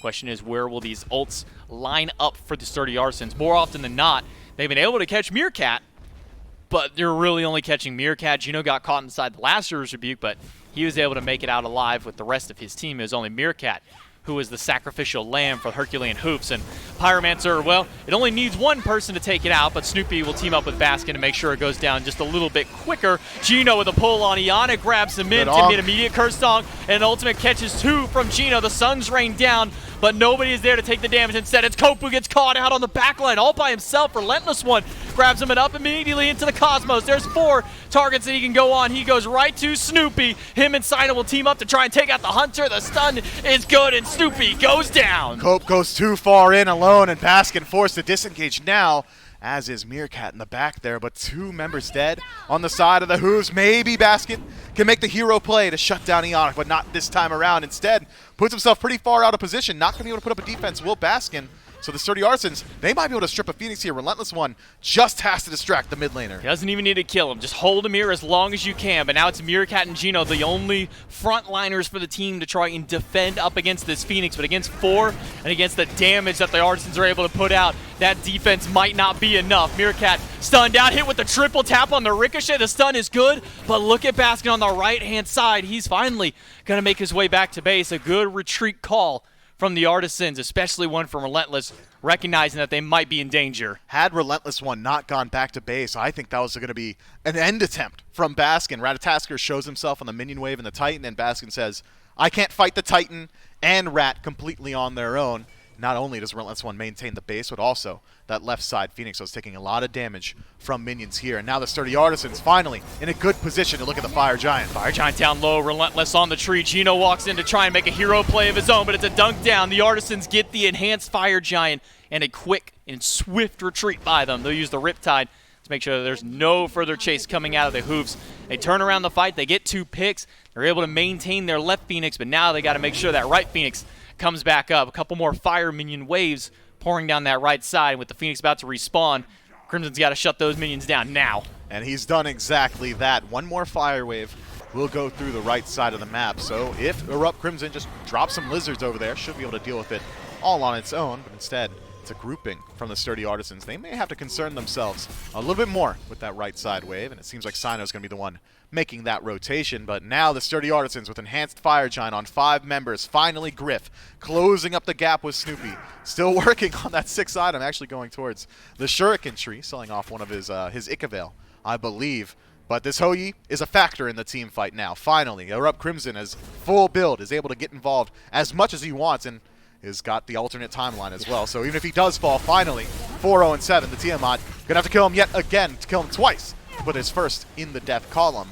I think the Sturdy Artisans now get to utilize their siege potential, and it is incredibly high. The game simplifies in these situations. Relentless One no longer has to decide who is it exactly he's going to dunk. He's going to dunk whoever's closest to the rest of his team in these defense scenarios. Who's Sino going to blink on? The entirety of the Herculean Hoofs. It's such a small play space when you're in these Tier 2 Phoenix Siege situations, and this entire time now, the Sturdy Artisans, they're going to have fire minion waves leaking down the mid.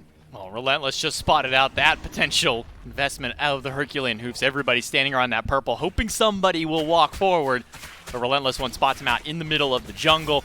And look at the size of that minion wave. Then you throw in the lizards from Crimson, and this Tier 2 tower surely will go down with relative ease. Sturdy Artisans can push that one up and take it almost instantly. player damage charts, a lot of it towards these mid laners. Baskin at 30k, 28k coming out of the Tiamat, and now it's the Hoofs time to go on defense. Gino being aggressed on by Relentless One. Ultimate just a little mistimed there by Cope. Doesn't end up grabbing anybody. A beads out, and ultimate out of Sign-O-Riz Rebuke catches 2 in the middle of it, but Meerkat is the only one who gets stuck inside. Grit picks up Gino, and Baskin in the middle of all. It's Relentless One who grabs Snoopy, and it's a 1v1, and Cope able to come out, but the axe toss jumped over by Cope. Maybe Sino doesn't get one, but Baskin goes down, and it's now just Meerkat and Cope to try and defend, but can Meerkat even make it back into the fountain? He will not. It's a Rut Crimson with the double kill, and on the defense all by himself. I'm not sure Cope has what it takes to stop all of them, but maybe he can at least try and grab one. No, he will not. It'll be game number 1 going to the Sturdy Artisans. I could see chat going right now. Every single one of the F7 warriors out there, the Sturdy Artisans,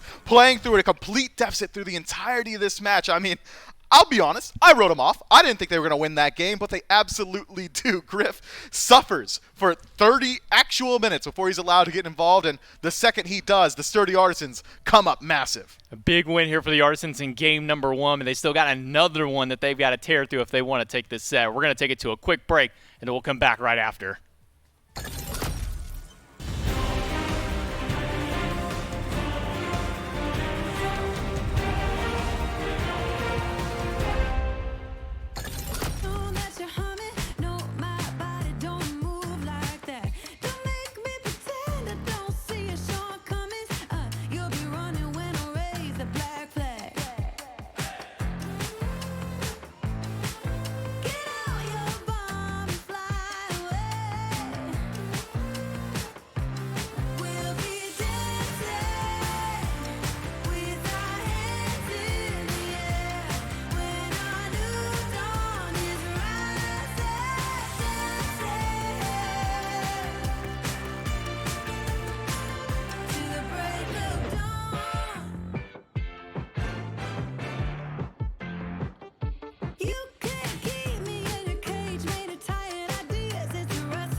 Well, game one was an absolute treat between the Herculean Hoofs and the Sturdy Artisans, and despite the Herculean Hoofs being ahead for a large majority of that game, the Sturdy Artisans who were able to pull out with the game one victory. Aggro and Trelly here to break it down for you. And Trelly, what went wrong for the Hoofs in that game? I mean, it seemed like they had everything, right? I mean, they kept getting the FGs, they kept getting the pressure, but they just couldn't find that Phoenix and the Titan. They just couldn't get it rolling. I mean, they couldn't stay alive. I feel like if they had both of their ADCs up, maybe, but one of them would always get picked. It seemed like Snoopy was having a lot of pressure on him with the Rattle and the Sino Blink.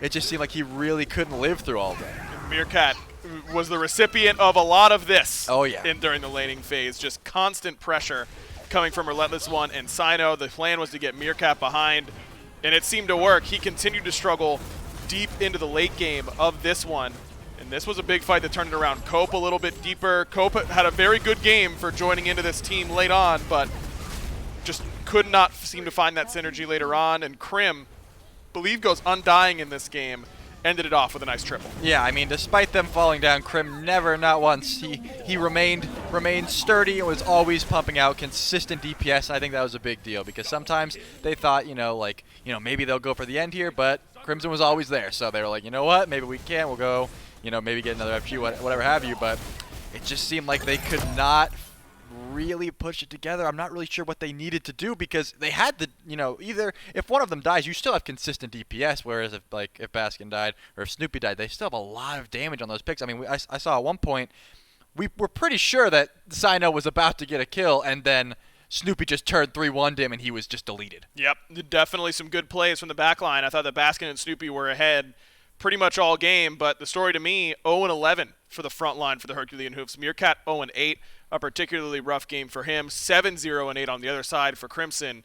Seemed like the front line of the Hoofs just got a little bit disorganized, whereas the Sturdy Artisans worked a little bit better as a unit. I mean, I think we have to give credit to Yannick there because the Rivers Rebuke would more often than not trap them both to the front line. I mean, both of your picks, both of your Guardians get trapped inside the river, and then it's just, you have a lot of damage there. So maybe next time don't pick two Guardians that can get stuck in the river, or ban Yamoja. Or a Phantom. There are things they could have done, There's I options. think. There are options, and the Hoofs exercised none of those in game number one, and that Yamoja is the difference maker. I even saw Zatman tweet that the Hoofs should have won that game except for Yamoja, and that really was the case there in game number one. Maybe that's the decision they try to make and try and get him off that pick.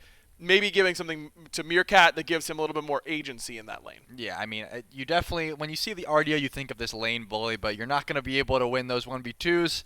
As we saw, I mean, he had to deal with the Rattles, the Chocolates, no matter what he was doing. So, yeah, maybe something with a little more, aggression or just, something safer. Regardless, yeah, the Yamoja was a huge issue, and I think it was pretty clear to see once their engage failed, if they were stuck in those rivers, I mean, they were heading back to base. That being said, I think if you're a Herculean Hoofs fan, you shouldn't feel too bad about the way this game went. Snoopy dominated in that dual lane, and that's usually a recipe for success, is giving Snoopy a big lead like that.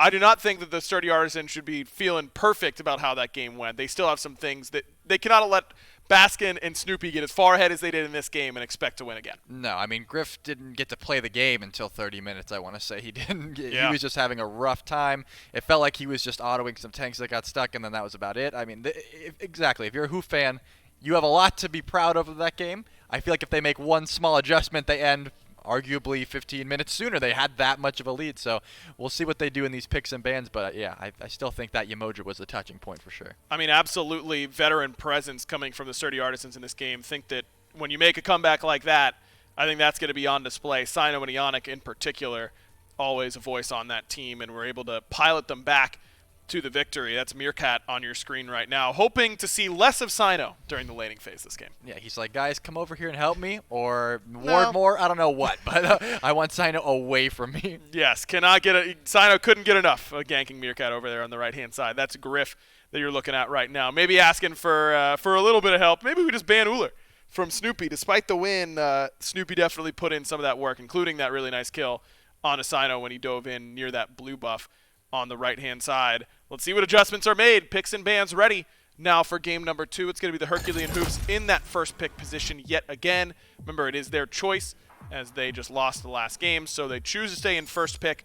And I imagine that unless the Artisans take it away, Uller might be the call again. Yeah, I mean, that's the thing. Well, as far as their draft went, I see no glaring issues with the first way it went, right? The Uller, the Soul, all of these things were working perfectly. It's just maybe, I mean, they even found the success with the Vanis, but late game, it's just when you get trapped like that, there's not much you can do. So, again, they might find some sort of relic changes there, or maybe they just decide not to go with the Vanis. Either way, I don't think there's any issues with the Uller and the Soul. That was not at all where I found my contingencies. I agree. I think this is the ban I would change. They banned Morrigan here, but then left open Tiamat. I feel like Krim probably picks Tiamat over Morrigan anyways.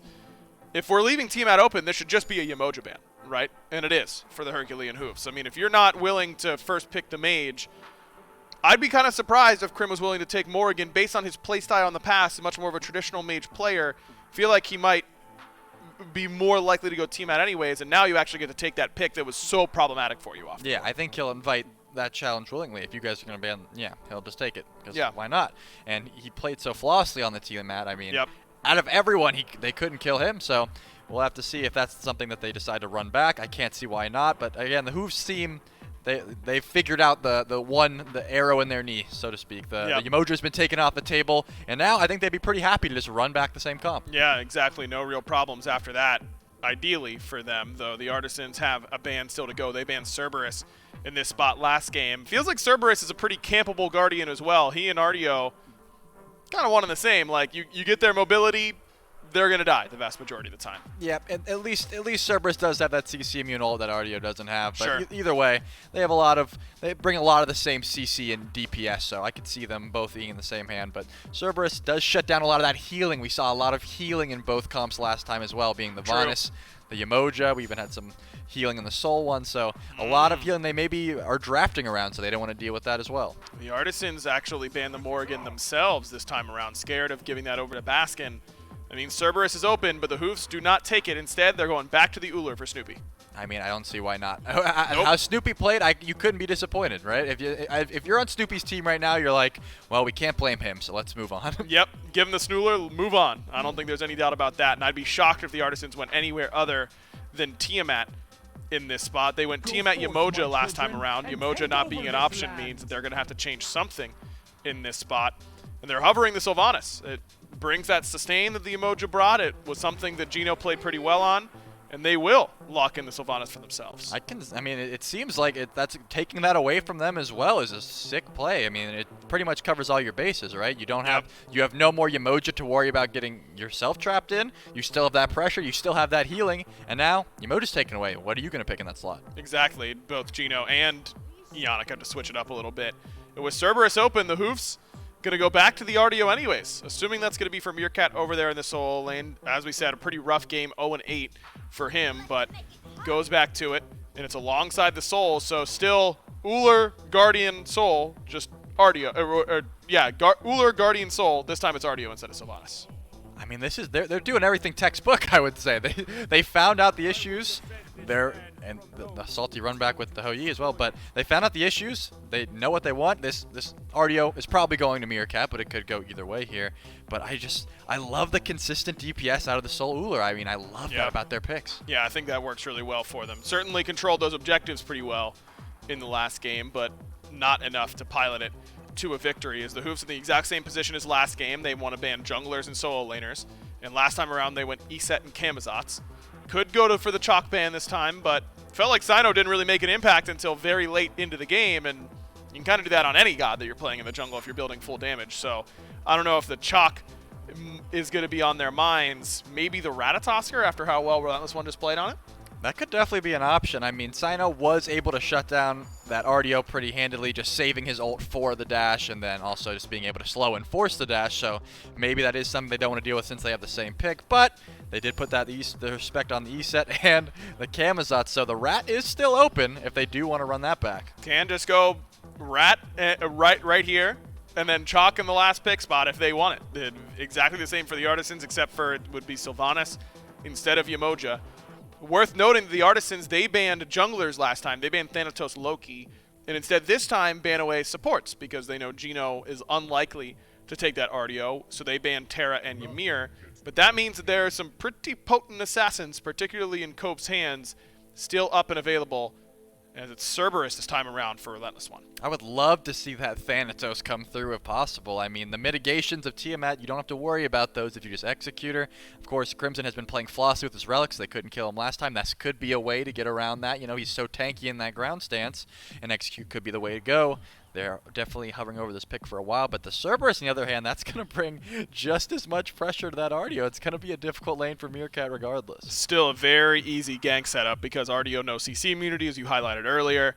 Can easily just stun, ult, 4 speeds, and then have your jungler come in and kill. And if Sino's going to play it in any way like he did in Game 1, he will be there to follow up. He was rarely seen elsewhere on the map in Game number 1. Hoofs given a nice little thought about how they want to go here, assuming that they need picks for Geno and for Cope.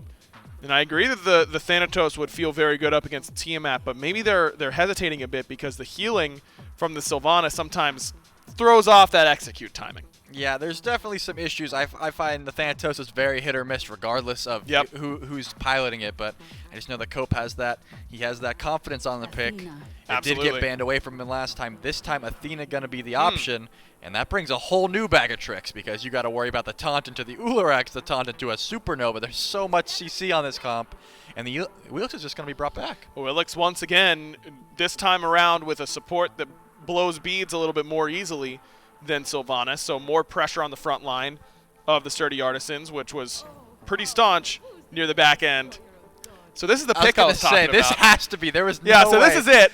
He said, I might be pulling out the Scotty, and I said, boy, would that be a treat.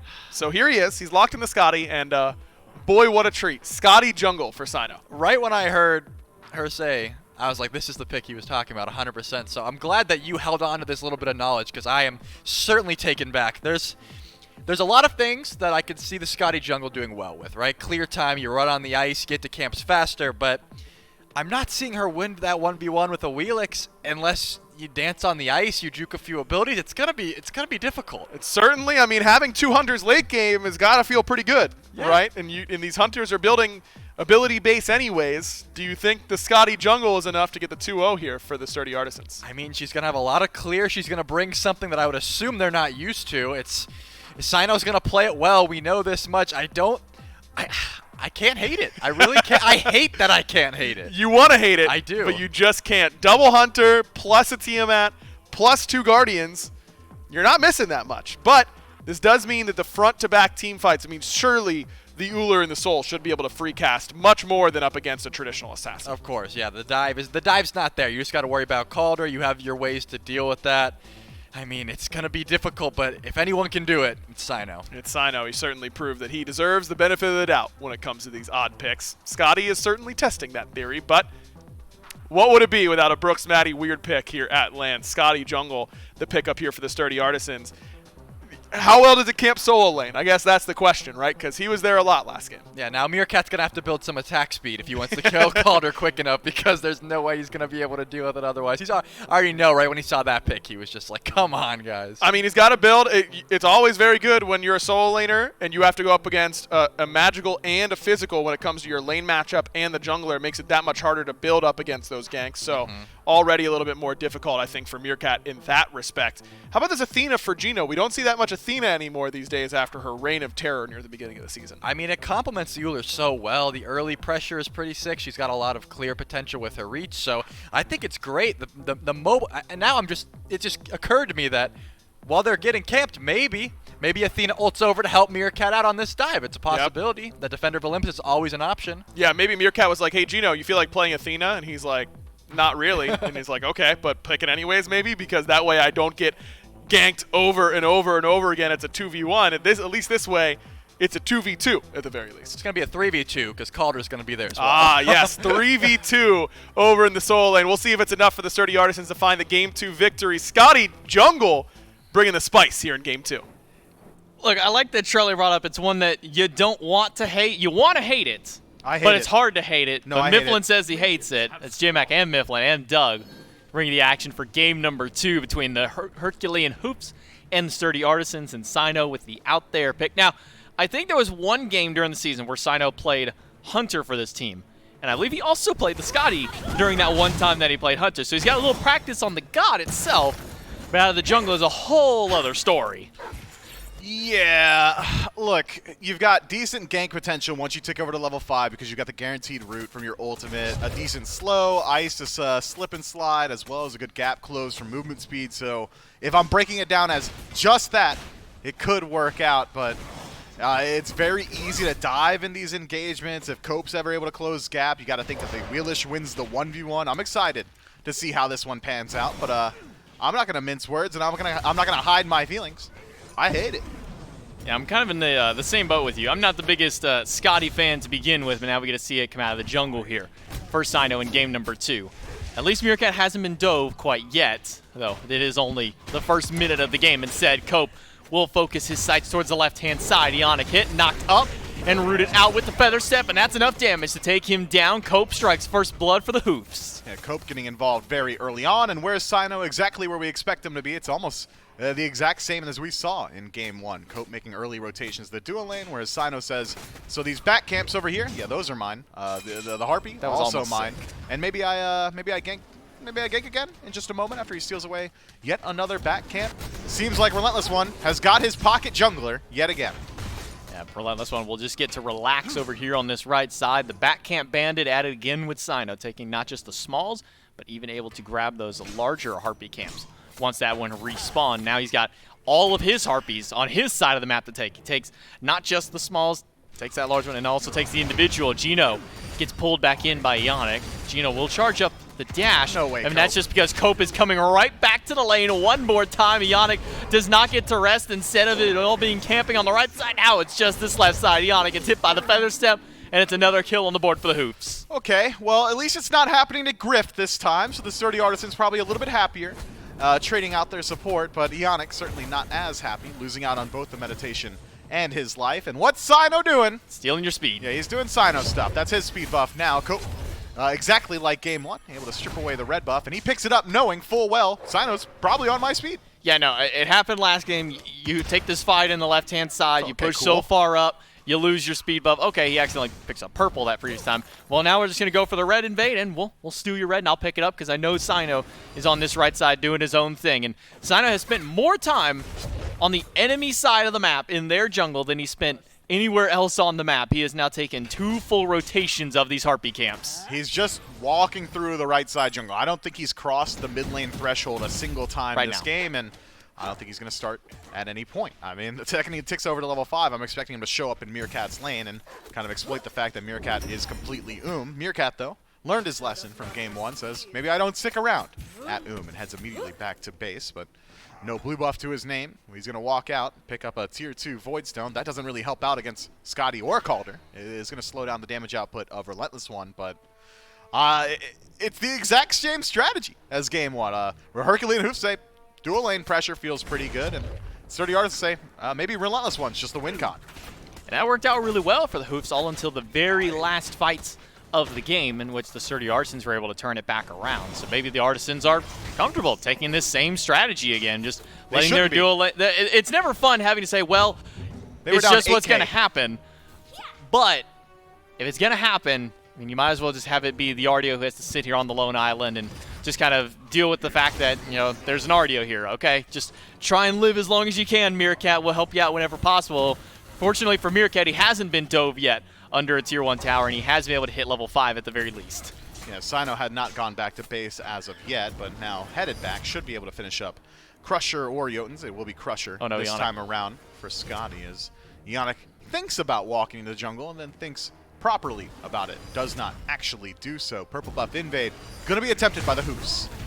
Drop down the shield wall, Ricochet actually steals that one away, the triple bounce, but Cope is here, and a beads, and a leap back in by Grip. Sino's rotate over with Crimson, and Gino is all by himself, but has the ultimate to get out, and he will make it back to Baskin, steals away a red buff, but Gino is still walking the wrong way. Crimson will hunt him down while the rest of the team zones away the remaining duo lane. Minotaur comes out, a leap over the wall by Crimson, knock up Consume, and the ult, not quite enough damage. Gino's able to live for a little while. This meditation keeping him alive, but now that Ionic is here, surely this Athena will die, right? Well, she's gonna die, but maybe to the tower or the Phoenix instead, just buying as much time as possible, and we'll give that kill over towards the NPC as Griff takes a 1v2 in the lane. Ricochet should be enough, and he does land it on a Cope and is removed from the map. Sturdy Artisans ADC unhappy with the pacing at game 1, gets involved early in game 2. Now it's Relentless being camped. Supernova comes out for a little bit of immunity. Relentless has to leap away, but now Sino is here with Calder, but that's a level 8 soul that you're fighting into. Not sure if you're able to win that trade out there, Sino. He will just go back to clearing the way with the Relentless, and Baskin will do the nicest thing that any mid laner can do for your solo lane, and that's secure their blue buff after so many times of it being stolen away. Yeah, maybe 15 combined game blue buff steals so far for the Sturdy Artisans. That cycle has been broken now by Baskin, who makes an early rotation over. And take a peek at some of these XPs, man. I mean, the Onyx still doesn't have his ultimate available. Baskin's got a two-level lead over Crimson, but there's a little bit of equity elsewhere on the map. Level 6 to 6 is Griffin. Snoopy, Meerkat as well, has parity with Relentless One. Both level 7 at this point, and just finishing up that Void Stone means that the 1v1 likely going to favor Meerkat, but I don't think Meerkat's confident enough to try and take a 1v1, or maybe has the hubris enough, rather, as Sino has shown a propensity to show up on the right-hand side of the map. That said, we've seen Sino more so on the left-hand side of the map this game than we did in the entirety of Game 1. Yeah, that was our first time seeing Sino really make a hard rotation to the right lane. He's been in the right side jungle for pretty much the entirety of the game, but now finally showing a little bit of face, but he was down level 6 to a level 8, now level 9 soul that Baskin is piloting here. Has that Bancross Talon fully online, and we'll be able to help at least with Crimson, and Sino here will now clear out the red buff. That way Crimson doesn't lose out on another buff. Something else that the Herculean Hoofs had done a lot of in game number 1 was steal away that red buff. That was their prime target on the left side, well, aside from Griff being their main focal point. Yeah, and they had hit their stride very early on in Game 1, but Griff this time is able to maintain parity, so he's feeling pretty good about his odds. Actually pulling about a maybe half-level lead over Snoopy at this point, but here's that Defender of Olympus at play. Cope able to flip right over Relentless One's ultimate, a leap under the tower and a pull right back. Cope picks up his 4th kill of the game. Sino drops the root with Calder, but now he's stuck in the middle of everybody, and it's Gino with the shield wall that picks him up and takes him down. Hey, look, that's adaptation at its finest from the Hoofs. They say, look, Sino, if you want to sit in the solo lane, maybe pick on someone your own side. We'll send Gino over, and he is able to turn around that engagement. I think Griff might be trying to line up some of these bounces, and the bounces have been impressive up until this point, but not off cooldown. So Snoopy going to be able to make his way back to base. And the Herculean Hoofs have established themselves a very comfortable early game lead, 1,000 or so gold in their favor. 5-1 is the slash lines. The Order team, they've made their adaptations. Yeah, Baskin still 0-0-0 on the soul. Hasn't been able to get any kills or assists in fights, but has been doing more than enough on keeping his farm game up. A nice Stark level over Erupt Crimson. He's just gone back, gotten his Chronos Pendant online, has the tier 1 in the next round of that Lost Artifact tree. We'll see where he decides to go, whether it be a Charon's Coin or that Rada Tahuti. We haven't seen too many Doom Orbs as of late. Only a couple of times do we see that pop up. Usually more so on gods like the Morrigan. Yeah, maybe not something you're exactly looking towards for that Tiamat, and if you were, you probably go it a little bit earlier in the build. So I think Charon's Coin might be exactly what he's got his eye towards as of now, but the Sturdy Artisans, seems like their strategy may have come a little too late. I don't expect Sino making any real impactful rotations towards Meerkat anytime soon, which is why we see him on the opposite side of the map trying to gank out Snoopy. Sino aiming for him. Snoopy does get rooted out, use the beads.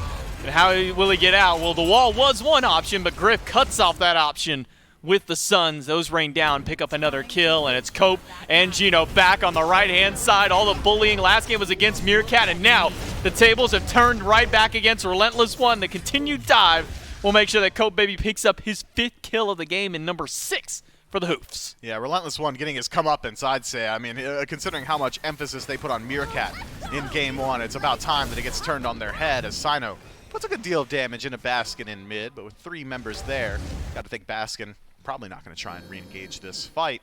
Sturdy Artisans, though, have established themselves a decent lead in the duo lane. Oh, Sino gets taunted, and that's all she wrote. Cope Baby's damage is more than enough. Between that hi-rez and Jotun's Wrath just absolutely bursts Sino and sends him back to the fountain for the 3rd time this game on the jungler. Now it's the Herculean Hoofs who will be finally stealing away a blue buff, and Meerkat's got to feel good about that finally he gets his due turn right back against Relentless. So the Sturdy Artisans now have control of the duo lane, despite the efforts of Sino in the early to try and shift that attention towards solo. And the Herculean Hoofs are controlling the solo lane. It's an inverse of what we saw last time around, but I'd argue dominance this time much more in favor of the Herculean Hoofs, who've net themselves a large XP and gold lead at this point. But Sturdy Artisans ADC Griff is a factor 11 minutes in. The same cannot be said of Game 1. Yeah, Game 1, it was all dive on Griff. I mean, they were going so far as to stand in the jungle between Tier 1 and 2 and kill Griff as soon as he walked back to the lane multiple times. Griff did not get to have a whole lot of fun in Game 1. Much more fun here in Game number 2 to be had. Level 12 to the level 10 of Snoopy. Hasn't got that Transcendence built just yet, and instead it'll just be a Greater Scorpion clear by the Herculean Hoofs just to get a little bit of that global golden XP. Cope will walk right by the Fire Giant Scorp, which is a little bit longer staying alive than we're typically used to seeing, but Cope will immediately make me eat my words, and he'll turn around and grab that objective. Yeah, Cope just rectifying that statement. Maybe you let him know, and he says, I agree. Shouldn't good be reminder. up right now, but Griff is spotted out, was pinged out a little bit earlier. I thought maybe we'd see Gino try and go for an aggressive play, but no blink to the Athena's name, just the meditation, so it's going to have to be the old-fashioned way. And with the Onyx standing there as goaltender, might be able to slow this one down. Hoofs spot out Sino on the rotation and head back to their tower, rightfully so. Yeah, he'll just go ahead and drop that Harpy down and give that experience over to himself and Griff. Ionic taking over to level 10. He's going to be a little bit later before he can get that second relic up. Herculean Hooves do hold the majority of the XP lead as far as the right side in the center of the map is concerned. Dual lane just a little bit behind here, mostly just against Griff. 11 versus 13. Sino does make it back to base and gets his second mace item online, the Jotun's Wrath. Now up for a little bit of extra power pen and, most importantly, that 20% CDR. But with that back, the Gold Fury is up and available, and the Herculean Hoofs will shred that one like nothing. Another objective, the first major one of the game, goes to the Hoofs. At a pace of game like this, I would normally say that the Herculean Hoofs are in like a 95% position, but I'm not going to be fooled 2 games in a row. The Sturdy Artisans have not lost until their Titan dies, so I would argue late game team fight might have something to show us a little bit later on. We haven't really seen Sino get proactive on the map, or when we have, it has not gone his way. 0-3 is the Scotty jungle as opposed to Cope's 6-1, by the way, so we'll see if maybe Sino's actually got something cooking up, or this Scotty's just a little bit of fun for him to play. But as it stands, the Herculean Hoofs, complete control just about everywhere on the map, except for the 1v1 between Griff and Snoopy. But Snoopy doing a good job of closing up that XP gap, as it is level 12 now to Griff's 13. Hitting level 12, has that Transcendence finally online, and will start stacking it up. And then he can get himself ever closer to that fully stacked mark and get himself a little bit of extra power and cooldown reduction, everything that the Uller loves, and a massive mana pool, as that item gives an absurd amount of mana to any time that you're able to get that item fully stacked up. I think that's the first time I've ever heard you say mana. It's mana, by the way. You know what? You did catch me. I sometimes interchange between mana and mana. I more often say mana. I think that's like biblical food, right? Like that mana, whatever. Data anyway. or data? Data. Data. Either one works. Man, you are just an just enigma just for me, the man. worst, huh? Just a strange being. As Herculean Hoofs go for yet another objective, Pyromancer this time, and it will fall down expeditiously thanks to the damage output of Baskin. And thank you very much for the charts. 3,700 gold and 3,000 experience to the order side. And the Sturdy Artisans, they're just trying to slow down the pace of this game. Their entire plan is the exact same as Game 1. Withstand, withstand, withstand, and eventually look for that counter punch. But it's going to be a little while till they can take a 5-on-5 engagement. Oracle Harpies do drop down, so they'll have vision on that pit for a little while, but the vision's not going to last until that Fury comes back from its death timer. That'll be about another 2.5 minutes before we do see that Gold Fury come back up. It's the solo lane boxing match where this time Meerkat actually has a lead. 14-13. Crimson has to use the beads in mid lane off a quick dash taunt out of Gino. Tier 1 tower goes down, I'll take a word from you, expeditiously by Baskin and the rotation from the rest of the team. This Soul, again, I said it a lot last game, I'm going to say it again, probably the premier tower shredder, and maybe even the premier god shredder here. Sino gets taunted, and that's another beads burn by the support, but now Gino gets caught out. Ultimate does get him out just in time. Luckily for him, he's got Meerkat standing by for the help. Relentless One tried his best to put out as much damage as possible, realizing that Stygian Torment would not apply the CC.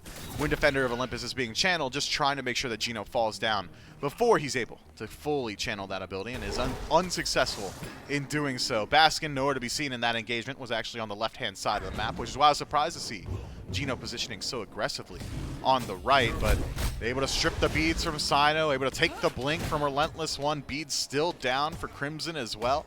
It's maybe a pretty nice trade for the Herculean Hoofs, who have maintained the majority of their defensive relics. Only really the blink from Meerkat expended.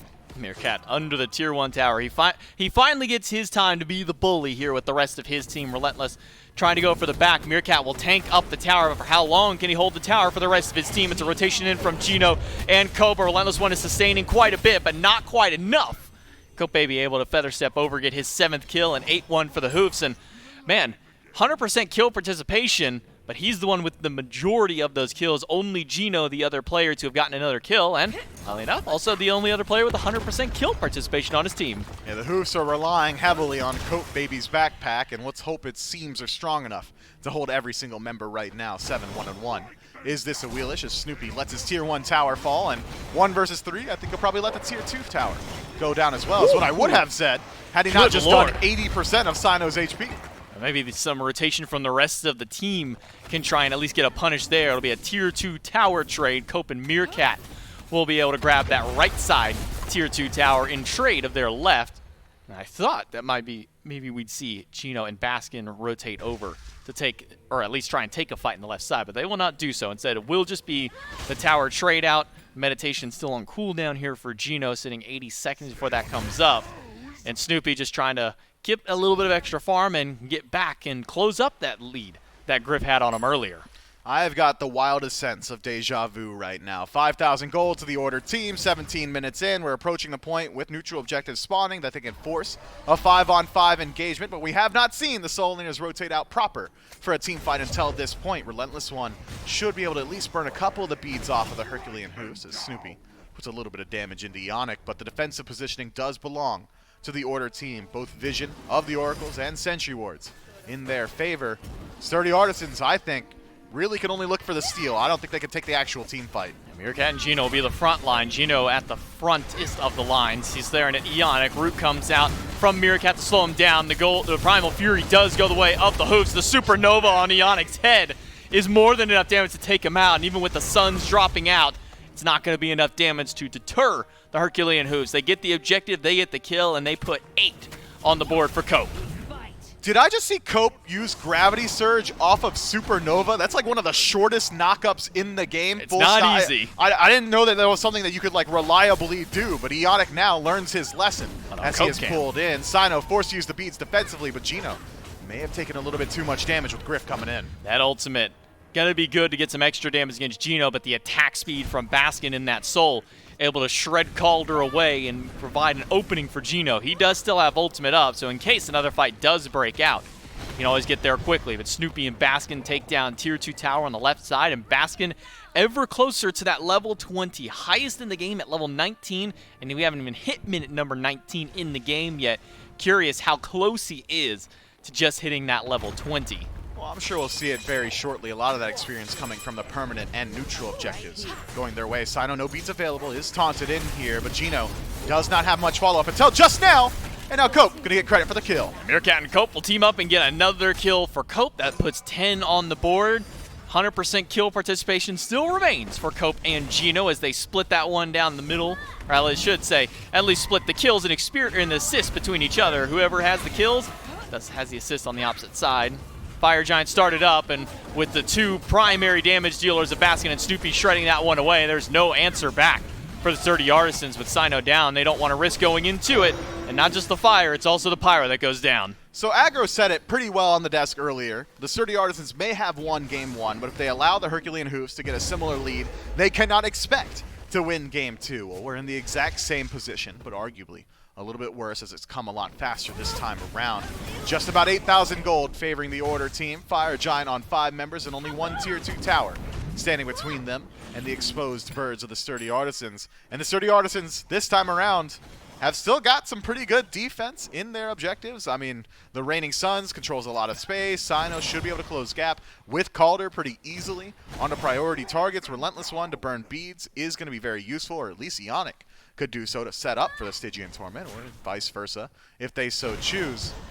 But 20 minutes in, Fire Giant, 8,000 gold, like we just said, that's all pretty hard to deal with, as nobody from the Herculean Hoofs is going to go down the mid. They want the Phoenix now. Faster game pace. Askin level 20, sub 20, and now staring at a Phoenix. Gino up in the front, and Meerkat trying to zone away Ionic. The bird takes a little bit of damage, but not enough to really shake up the front line of the Sturdy Artisans. They've got all 5 here to try and defend, but Snoopy's got other business. He's going to throw some damage out against Crimson. Drags a tornado in the middle of 2. Gino gets picked up by the ult from Relentless One, stuck under the tower, and Relentless gets the credit for the kill. Meerkat has to dash away, and the Calder raining in damage for Sino. Suns drop down, and the minions are not going to make it back into the Phoenix, and Herculean Hoofs cannot break through the defense of the Artisans. Sturdy Artisans damaged but not broken are maintaining the left side Phoenix, and now 4 members of the Herculean Hoofs with Fire Giant are going to try and re-siege yet again. They still have their ultimates available, and none still standing for the Sturdy Artisans. First defense successful. Can they do it again? Again by Relentless One. It only finds damage against Meerkat. Stunned just off the mark, but the beads are expended by the solo laner. With Meerkat down so low, they've got Baskin and Snoopy at the front line, poking damage against the enemy team, poking damage against the Phoenix, but neither are proving too fruitful for the Hoofs, just delaying, maybe just for Gino to make his rotation back in. He's back up off of respawn and has that ultimate, and he'll make it right in with Cope. Right at the front line for him, and Gino right off the respawn, he goes right back in. They find Ionic and they burst him down, the Supernova. More than enough damage. Relentless One gets taken out right behind him. Both frontliners of the Artisans gone. But the Phoenix is still here, but not for much longer. The Sturdy Artisans core 3 are retreating here, and the Herculean Hoofs, after stripping away this left Phoenix, can just go ahead and take out that tier 2 tower. All those resources burned earlier on, and with Gino's slightly shorter cooldown timer on respawn, being level 16, is able to rejoin the team and walk right up, taunt Ionic, and set up for a pretty easy pick for the Herculean Hoofs. We'll see if they want to utilize this last minute of Fire Giant to try yet again to siege 5 versus 3. Gino and Meerkat low. They just need to hold up long enough for Baskin and Snoopy to take out this Phoenix, or maybe it's just Meerkat to play Zone Doty in the back. Sino gets low, but he'll make it out. The Phoenix will not. That one gets taken away. And a swift retreat now for the Hoofs as they've gotten their prize. Left and mid Phoenixes taken away. And look at the golden hand for some of the members here of the Hoofs. 2,600 for the Hunter and Snoopy. That is a nice full item for him to go back and buy. Even Meerkat has the option to finish off his item and get started on his next one. Ionic steps a little too far forward. All of the Hoofs are in range to put some damage into him. Drop him low, just about half HP, but no further commitment from there. Sino taking a good deal of poke from Snoopy, who had stolen away the red buff, and the Hoofs, they like this fight. Baskin's full health, and Gino went back to base, and he's back instantly on a crash in. That's going to set up for the Oni Fury. The Artisans do not want to step forward up against this, and that'll be another objective going the way of the Hoofs. Fire Giant low, but Sino walks forward, maybe a little too far forward. Ionic caught out. The carpet is sliding Meerkat around, and maybe the Ricochet is enough damage to hold him out. Ultimate out of Relentless One, only catches one. The Suns rain down, but Baskin picks up grip. Relentless able to trade out and finally shut down Cope, but the Supernova from Baskin picks him up, a double kill, and on the other side it's a double for Snoopy. Only Crimson left alive to defend against the onslaught of the Herculean Hoofs. Tie up your cape, Crimson, because it's going to take a hero play to keep the game alive, or we might just go to a game 3. Now, no chance for it. It's a triple kill and a full house out of the carries out of the Herculean Hoofs. They'll send us to a game 3, and just around that 24-minute mark, they're able to close out game number 2. Okay, I'll say it. Retire the Scotty Jungle. I was unimpressed. I don't think anybody was. It didn't do anything, legitimately. Sino could have played literally any other pick or not have loaded in, and I think it would have looked similar. Not the greatest performance out of the Sky Jungle. You held it in the back pocket. Well, maybe it's time to leave it in the back pocket for game number 3. A strong performance out of the Herculean Hoofs are able to net themselves a tie in the set and bring us that game 3. Can they turn around and close it out here for this set? We'll leave that for the next game. We'll take a break, and then we'll come right back.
That's right, everyone. Hi-Rez Showcase and the SMITE World Championships are already fast approaching, January 6th through the 9th. Of course, mark it on your calendars because I'm sure it's going to be our best one yet. Every single SMITE World Championship has been absolutely phenomenal, so make sure you're tuning in, not just for the great games, but for the cosplay contest, all the new information about Season 9, all that fun stuff. Again, January 6th through the 9th. Make sure you mark it on your calendars. Aggro and Trelly here to break you down Game 2 of the Herculean Hoofs up against the Sturdy Artisans. And Trelly, we were excited whenever Scotty Jungle locked in, but I didn't realize that the 5 people most excited to see Scotty Jungle were the Herculean Hoofs. Yeah, it didn't really do what we thought it was going to do, or maybe it did exactly what you thought it was going to do if you're Mifflin, because he had nothing but negative things to say about it. I thought maybe, Sino had practiced it a bit more. I'm not really sure if he thought it was going to work any differently here, but Cope, baby, was the jungler to keep your eye on this game, because this man, I believe, had 100% kill participation. Yeah, he was everywhere. He and Gino became the two-man goon crew that just ran through the Sturdy Artisans jungle consistently. Cope got 2 kills on Ionic early, went back there twice in the early game, and then just never really stopped. Felt like Gino on this Athena was absolutely phenomenal, consistently forcing beads. And this time the Hoofs, their front line, much better. Not just Gino, but Meerkat on the redemption arc. 0-0-12 for him in this game. A much better look this time around on the RDL. Yeah, it seems just not having both of your front line trapped inside a Yamoja ult can open up a lot of different venues. I mean, Cope was able to cast freely because he had 2 tanks dying with him instead of 0. And, I mean, the results just spoke volumes. I mean, I think the one time Geno died, he just, they stalled long enough for him to ult come back, and that was the fight that ended up winning the game. Exactly. 1, 2, and 15 for Gino, 0-0-12 for Meerkat, 10, 2, and 4 for Cope. So very, very impressive showing out of the fill-in last minute, replacing Mask on this Herculean Hoofs team and do an awfully good job of it. This backline of Baskin and Snoopy continues to impress. Baskin got very far ahead in this game, just like last game, but it was actually Griff who was able to get control in duo. The Artisans just couldn't get enough rolling in order to really punish Snoopy for it, though. Yeah, I mean, you punish Relentless One, you punish Sino for picking Scotty, but Griff and Crimson had not died until that siege that ended the game. So they were trying to get what they could. Obviously, Griff did have the pressure, but it just was not enough. You really do need, some form of dive, some sort of peel there that just was not there. Exactly. Was not there for the Sturdy Artisans. And the composition for the Herculean Hoofs, what does Athena do well? Helps you kill frontline, and they killed frontline all game long, and it seemed like they just did not have an answer for it. Both Ionic and Relentless One had tough games here in game number 2. And now I think that this changes things. I mean, there is some benefit to playing something like Scotty Jungle in having it do poorly, because now you can go, all right, well, we just won't pick Scotty and we'll be fine. I think it kind of saves you mentally for game 3. Right. I mean, game 1, you could say, okay, the Hoofs, they realized their mistake, they banned the Yamoja. This game, you could pretty much just blatantly say, all right, we had no pressure with Scotty Jungle, throw that out, and your confidence should be back at that point, right? I mean, there was a lot of things they did right. Like we said, Crimson and Griff, they didn't die once that game until the end siege, and Griff had pressure the whole time. So make a small adjustment, maybe just in the jungle perhaps, and that is enough to really get you pressure elsewhere. Maybe get Relentless One on one of those assassins again. Played for the Cerberus this time around, just got dove a whole bunch by Cope, so not a whole lot of fun for him on the other side. Let's see what adjustments are made. Picks and bans right around the corner. And it is interesting to me that the Sturdy Artisans, after losing that game, choose second pick, because that's exactly what the Hoofs wanted after game 2. Well, maybe they just want to react instead of, be proactive here. They're just say, you know what, we'll see what you guys deal with it this time, because we have answers, we just haven't whipped them out yet. Exactly, and already an adjustment being made. Cthulhu banned first instead of Geb. That's the adjustment. It's a massive one by the Sturdy Artisans. That's all you needed. I personally think that changing your ban order is very important. And they do end up changing a ban. It's going to be Soul. Baskin going to have to change up his pick for the first time this set. I do like that. I mean, Soul just brings so much. Getting rid of the, that immunity, so much auto attack damage. The burst was Supernova and Stellar Burst, and they still did ban the Geb, so it works out. And this time the Morrigan is open for the first time. In game 1, banned by the Hoofs. Game 2, banned by the Artisans.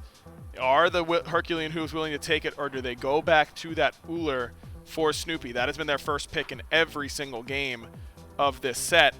Just a matter of if they want to go back to it, and they do. So Morrigan is open. We'll see if the Sturdy Artisans want to keep to the Tiamat or change it up. I mean, the Uller, it didn't do crazy last game, but it did what it's supposed to do. You know, hit your axe off taunts. He had some good burst. It's just a strong pick, and if that's what Snoopy feels confident on right now, keep feeding it to him. Exactly. To feed the hot hand, and Uller, a rhythm shooter, so to speak, if you're a basketball fan. Go Hawks, by the way, opening night for them. Sturdy Artisans have some opportunities now. They've gone Tiamat first 2 every single game alongside a support. Game 1, it was Yamoja. That is now banned. Game 2, it was Sylvanas, and that was not the greatest game for Ionic. So maybe we see a switch up here for the Sturdy Artisans, maybe getting something locked in a little bit different, but so far, not a whole lot different. It is Sylvanas for Ionic, and it is Tiamat for Crim. I mean, I still think the only adjustment that needed to be made is we need more pressure in the jungle. If you're the Artisans, this is the conversation you're having. Sino did not do anything. Yep. If he does something, that game goes a lot better. So Yes. they say we don't need to make those adjustments. Sure, the Vanas got picked twice early, but if Sino is on a more mobile god, a more presenting god, I suppose he could have been there, you know? Maybe Yep. that's the choice. Maybe that is the choice, and it is the Morrigan for Baskin in this game. It has been the exact same strategy for the Hoofs this entire set. Uller, Uller, Guardian, mid laner, and this time it's the Morrigan.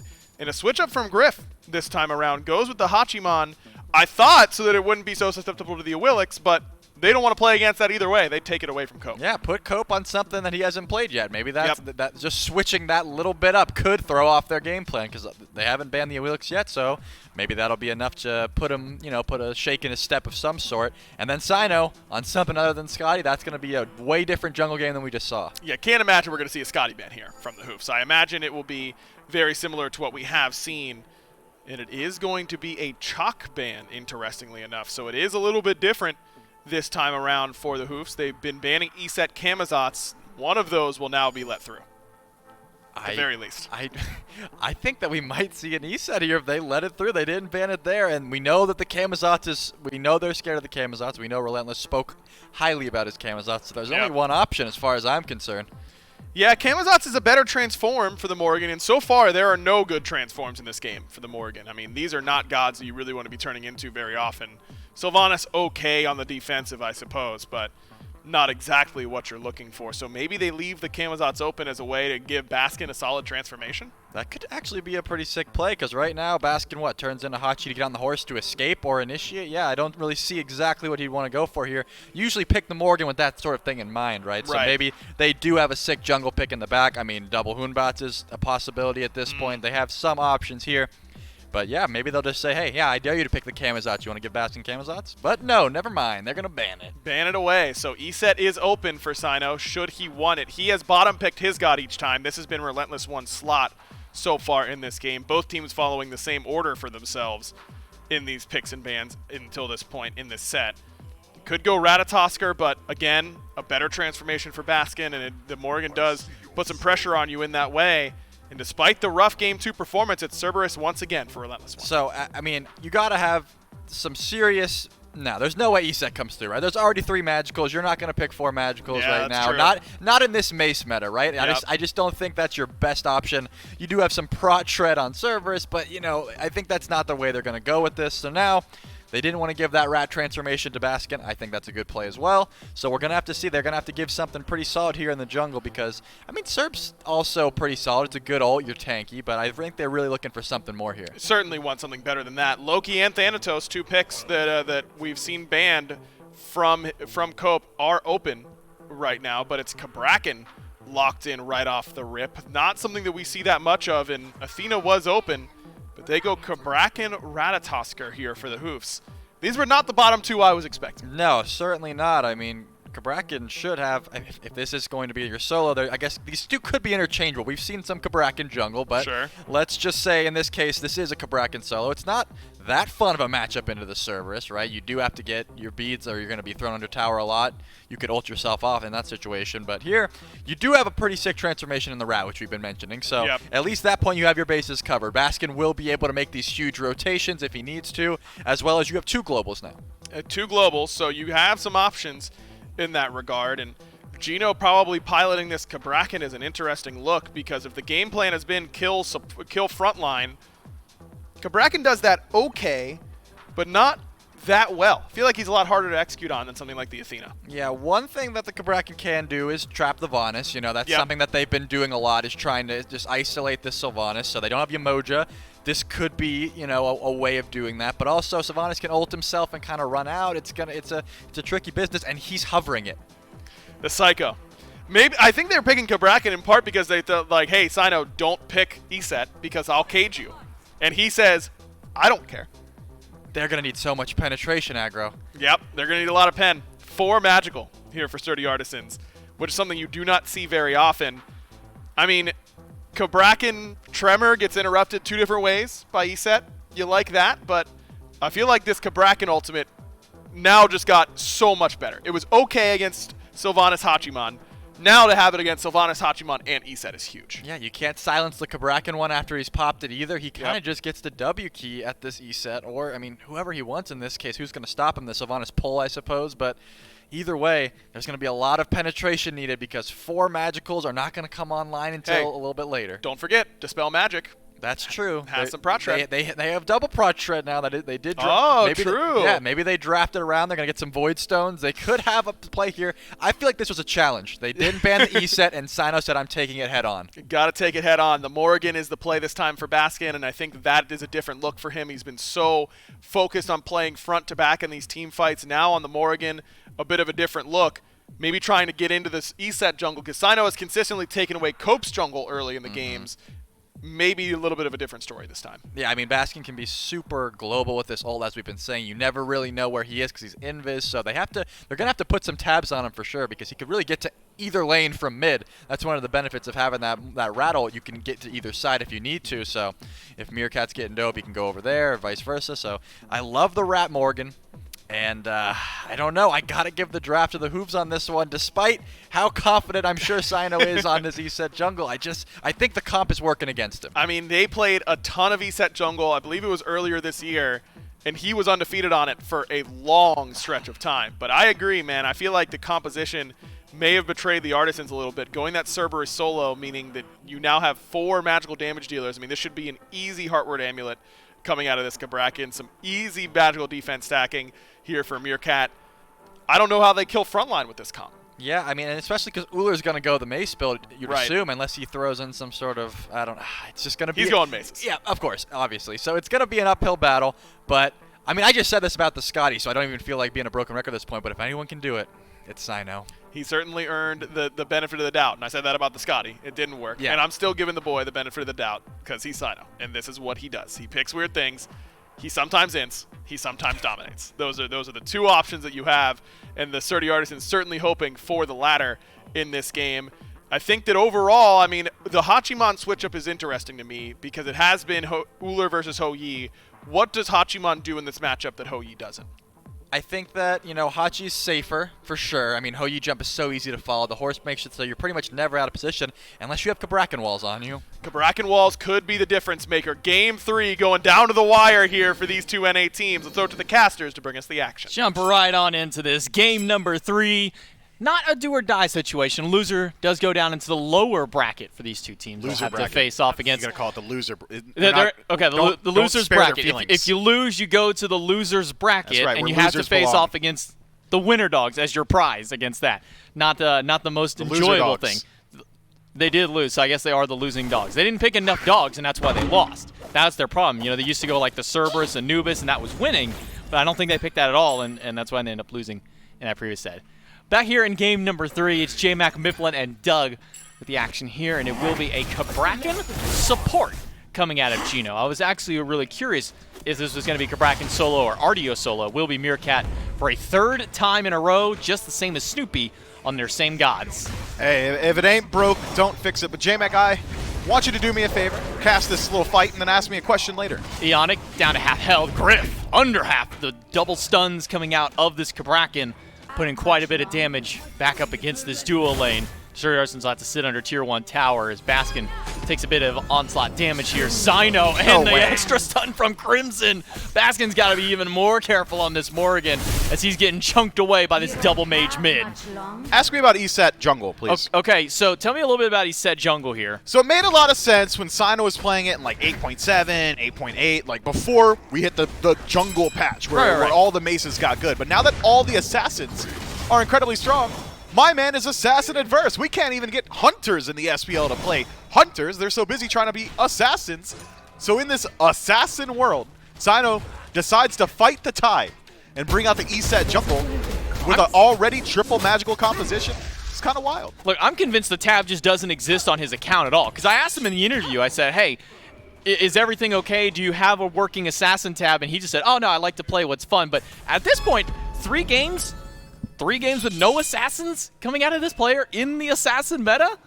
I am just convinced that tab does not exist on his account. Must have gotten nerfed after some of his great performances on the world stage in the SPL and in the SCL. As Cope takes a play from Cyno's book, shows up in the solo lane, but Relentless One, he's seen it before and immediately leaves. A pull by Yannick stops the Tremor out of Gino, and that's one of the few things they have to try and stop this Cabrakan from wreaking havoc in the dual lane. But Snoopy is still here pumping abilities and autos into the Sylvanas, keeping Yannick down. And again, they will go for this potential purple invader. Maybe they just go for the fight instead. Gino pops that first ability to try and go for the stun, and instead it'll be the Tremors and a double stun.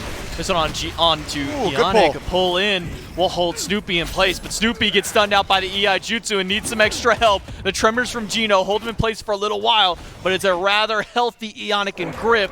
A good axe toss will at least keep Yannick back. Snoopy and Gino both going to make it out alive, at least for now. Maybe don't want a lazy back there, Snoopy, just in case.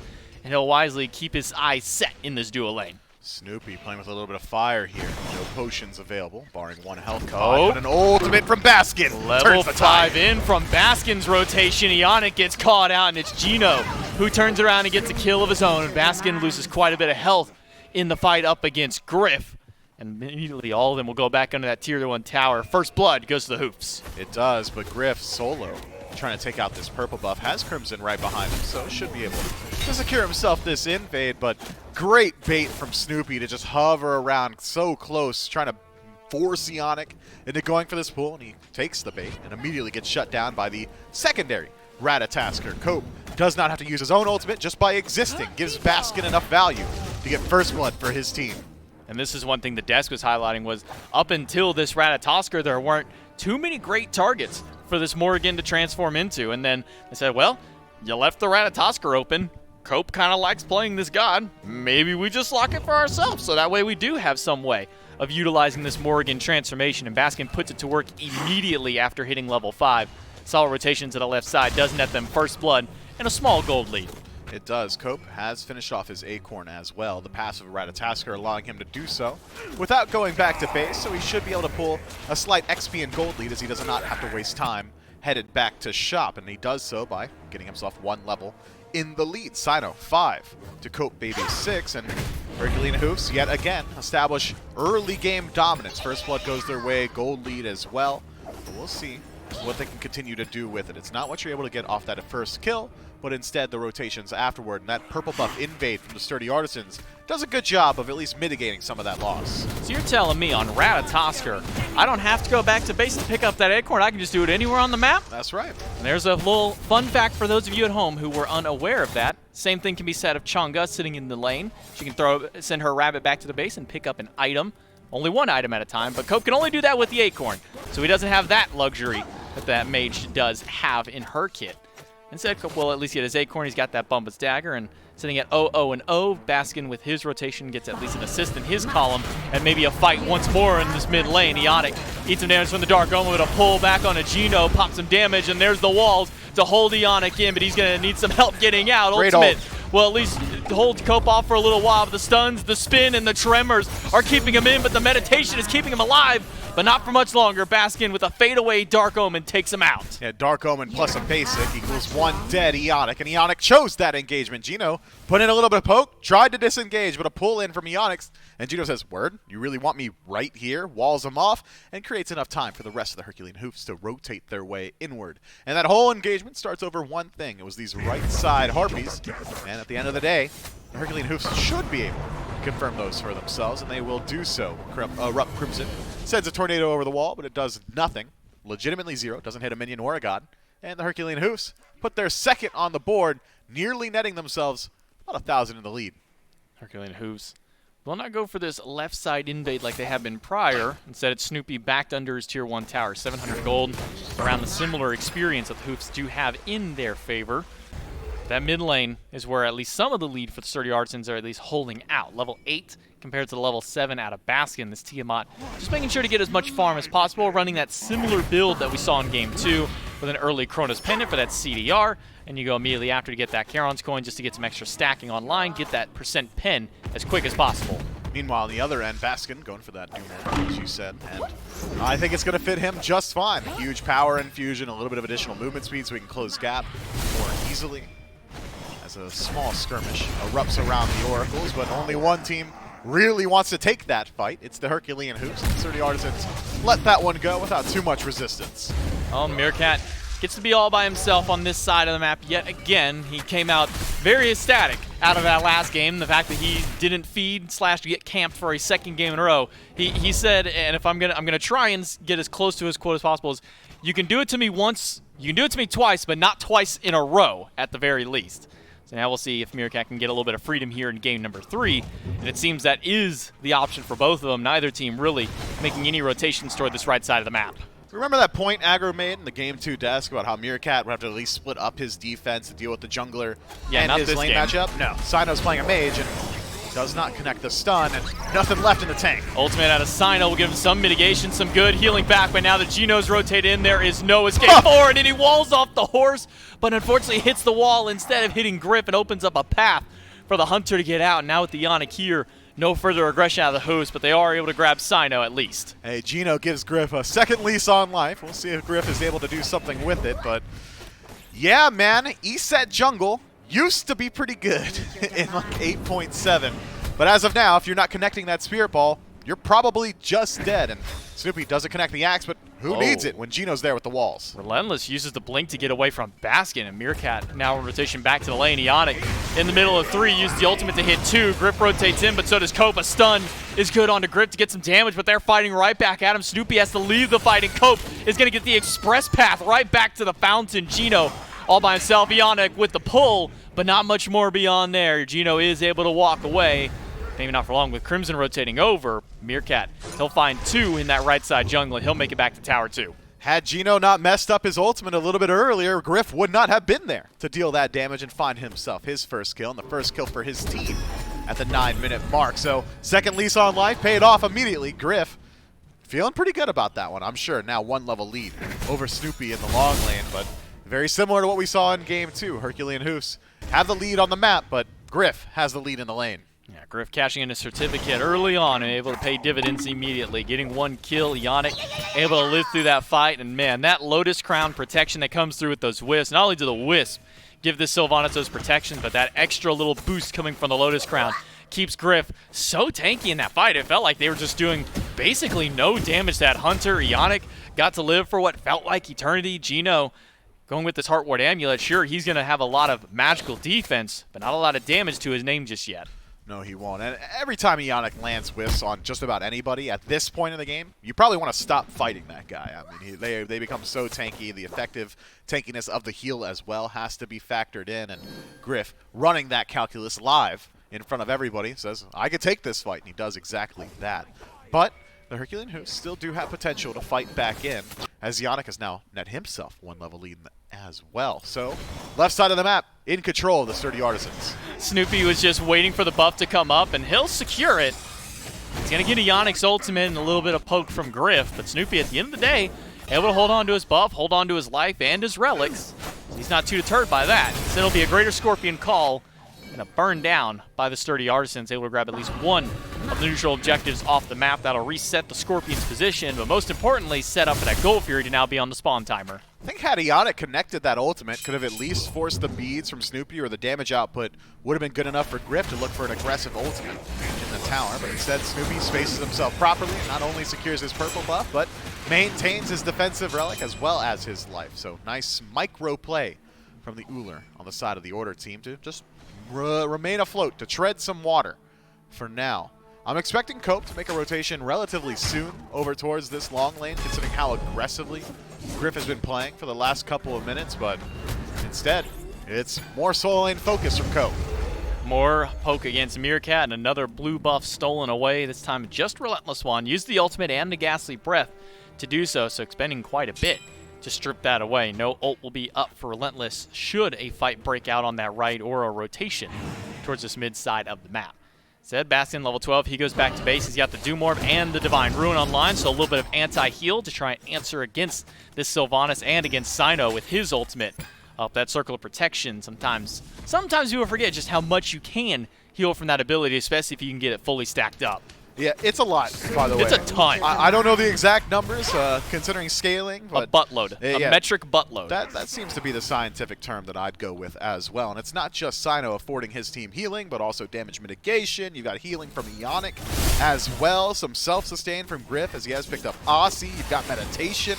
That's a lot that the Herculean Hoofs are going to have to deal with going forward. So I'm expecting Gino, once he ticks over to level 12, to probably pick up an Ankh. And once you've got that, it's very hard for the Sturdy Artisans to be choosy with their heal targets. Ionic in a team fight, if he wants to use Wisps, it's everybody near him. If he wants to use Meditation, it's everybody near him in a pulsing order. So if you're walking around, you're bringing that heal with you. And Cyno, I mean, Ankh's pretty tough into him as well, but the damage mitigation, you can't really deal with that way. Yeah, the damage mitigation, even just the damage output that it can go. Not necessarily going to say it overvalues what the Ankh can do against the healing itself, but if you can't get a full charge, not only is it big healing, it can also be really big damage, especially this time around. Now that we're seeing the E-set in jungle, means that we're going to see more damage built, so we actually can see that ultimate be used for some major objective securing. Again, no real objective burn from that ultimate itself, but at least you can have a nice 1k plus pop whenever you're trying to take them out. I had completely forgotten that we saw E-set support earlier today. I had erased it from my memory and hoped to never unleash it yet again, but thank you, J-Mac. You're welcome. Friendly reminder, 13 minutes into Game 3 for set of the day. Gold Fury being looked at now by the Herculean Hoofs, and not exactly in a position to pull it, as the majority of the Sturdy Artisans are here for the defense. Even Golden Experience, Cyno goes in, Spirit Ball hits Snoopy and gets the beads out of the Hunter instantly. Good Gino wall. goes in with the ultimate to lock in two, but it's a circle of protection in response. Cyno and Ionic will at least get a little bit of healing back from it, especially Cyno back at the full health, and off the tree lands Cope, but knocked up and right into a primordial onslaught, but Gino is not giving up. Now it is his mid laner's turn to dive in, finds two, but Ionic makes his way out. No further engagement from the Hoofs. Instead, they'll go ahead and retreat. Gold Fury still stands. That was an expensive disengage, costing Cyno, Ionic, and Griff their ultimate. So maybe the Herculean Hoofs can try and keep up their pressure. Snoopy's still very healthy here, and the same cannot be said of Ionic. Oh, Gino walked up. I thought maybe he was going to try and attack Griff, but with Ionic waiting in the wings, that could be a quick pull back and maybe a turnaround against that support if he goes a little too aggressive. Instead, he'll just help clear out the wave, head back to base, and go towards his second magical defense item. Remember, for those of you at home who are just tuning in and looking at the right side, yes, you're looking at 4 magical gods and a very stark magical defense built up by both of the frontliners. The Void Stone and a Bulwark at a Meerkat and a Heart Ward, and then working towards what can be multiple items here out of Gino. We've been seeing more so the Genji's Guard as of recent. We have been, and when you've got a quadruple magical composition, and the majority of the opposition is picking up a ton of magical defense, that puts Griff in a unique position in which he should probably be popping off. You're kind of relying on him to deal a lot of your damage in these engagements, as there is not a whole lot of physical defense purchased at this point. So Griff might be able to be almost a pseudo mage, essentially, with his ability damage output, be it between his ultimate and the Heavenly Banner, but instead has gone for an auto attack build. Ikavale, Asi, and now Kinsize starting to be finished up by the Hachiman of the Sturdy Artisans. So his objective damage at this point, relatively low, but you're not concerned about that because you've got Circle of Protection from the E-set. Instead, it's all about that god damage. He goes the right way. Ionic stun, Relentless One finds 2 with the breath and trying to get just Baskin with the ultimate. Meerkat low on the rotation, Baskin almost taken out. The Minotaur chasing him and still will continue to chase. Baskin will have his back delayed as the Minotaur does hit him. The Gold Fury down under half. A circle of protection should guarantee that they get the Fury. It will burn down and be stolen away by the Hoofs. How did they take that one away? It's Ionic on the run, still somehow alive. The stun off the mark, and it's a hail of arrows from long range out of Snoopy that steals the objective away. Yeah, that's Sino just saying, hey, my B, bro. Because Sino's ultimate, circle protection, probably slams for about 1,000 damage at this point. He did not need to let it drop as low as it did, or maybe he was slightly too early on it. Either way, Herculean Hoofs stripped the objective. The Rough Crimson taking a bit of damage from Gino, but it's the Relentless One, the one in real danger. Meerkat chasing him out, but a quick stun out by the Spirit Ball. Make sure that he has to back out, but it's on the Cosmos. It's one dunking down. Baskin will go for the retreat instead of the re-engage on Relentless. Smart decision. Minotaur comes out just to deal some damage right back at Baskin. A quick retreat from the Hoofs after they're successfully stolen Gold Fury. But the gold is still incredibly even at this point, maybe about 1,500 separating these two squads. Experience largely even as well, actually slightly favoring the Chaos team. So Sturdy Artisans, despite losing out on that neutral objective, are in a very good position to look for yet another one. Pyromancer pulled out. Ooh, Baskin eats some chunky damage out of the Primordial Onslaught. Meerkat's here to try and stop the Pyromancer. A pull, gets the beads out of Meerkat, drops the Cyclone out of the mid laner. Meerkat will dash away. Sturdy Artisans at the very least get the Pyromancer. An ultimate out of Relentless One will only seal his doom. Mounted archery out of Griff. Get some damage back against the carries, but now that Gino has returned, he's out for blood, and that blood might just be Crimson. The knockup may have just spared this mid laner's life. A pull in by Ionic may have actually sealed both of their dooms. It's Snoopy with the triple kill, jump over the wall, and Sino gets hit by the axe, drops a circle of protection, and the fadeaway Dark Omen's going to hold them off for a while. Ultimate locks Griff in place, but not for long enough. Meerkat now looping around the backside, and Snoopy too low in health to continue further engaging. Goes in, but Snoopy gets that one, and it goes for the unofficial penta-kill for Snoopy. We're just going to call that one for him. Unfortunate Snoopy, just slightly off the mark to actually pick up the tried and true penta, but you're right. I'll give him credit for it, and phenomenal positioning from Gino throughout the entirety of that fight. Does come in a little bit late, but holds on to his ultimate, realizing that it is not necessary. 18 minutes in, Fire Giant pulled. These guys are low. This is close. This is risky. Meerkat almost goes down. The lava pools almost killed Gino. And Meerkat, Relentless One, he had a few more seconds. He might have been able to at least grab one.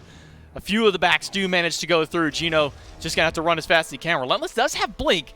He could go for the dive if he needs to, but he's not going to. Instead, it'll just be the back camps. Fire Giant around all 5, and a delayed pentakill out of Snoopy in game number 3. This one to keep them in the winner's bracket for the remainder of the weekend. What a big time for it to come up. Yeah, Snoopy picks up a delayed pentakill and only 5 kills to his name. That's the first time he's gotten involved in this one. 5-0-2 for the Herculean Hoofs, and or their ADC rather, but the rest of them just fine with it. 8-1 across the board, and Fire Giant on 5 members with 6 towers still standing. Means that there's plenty of gold to be collected on the map.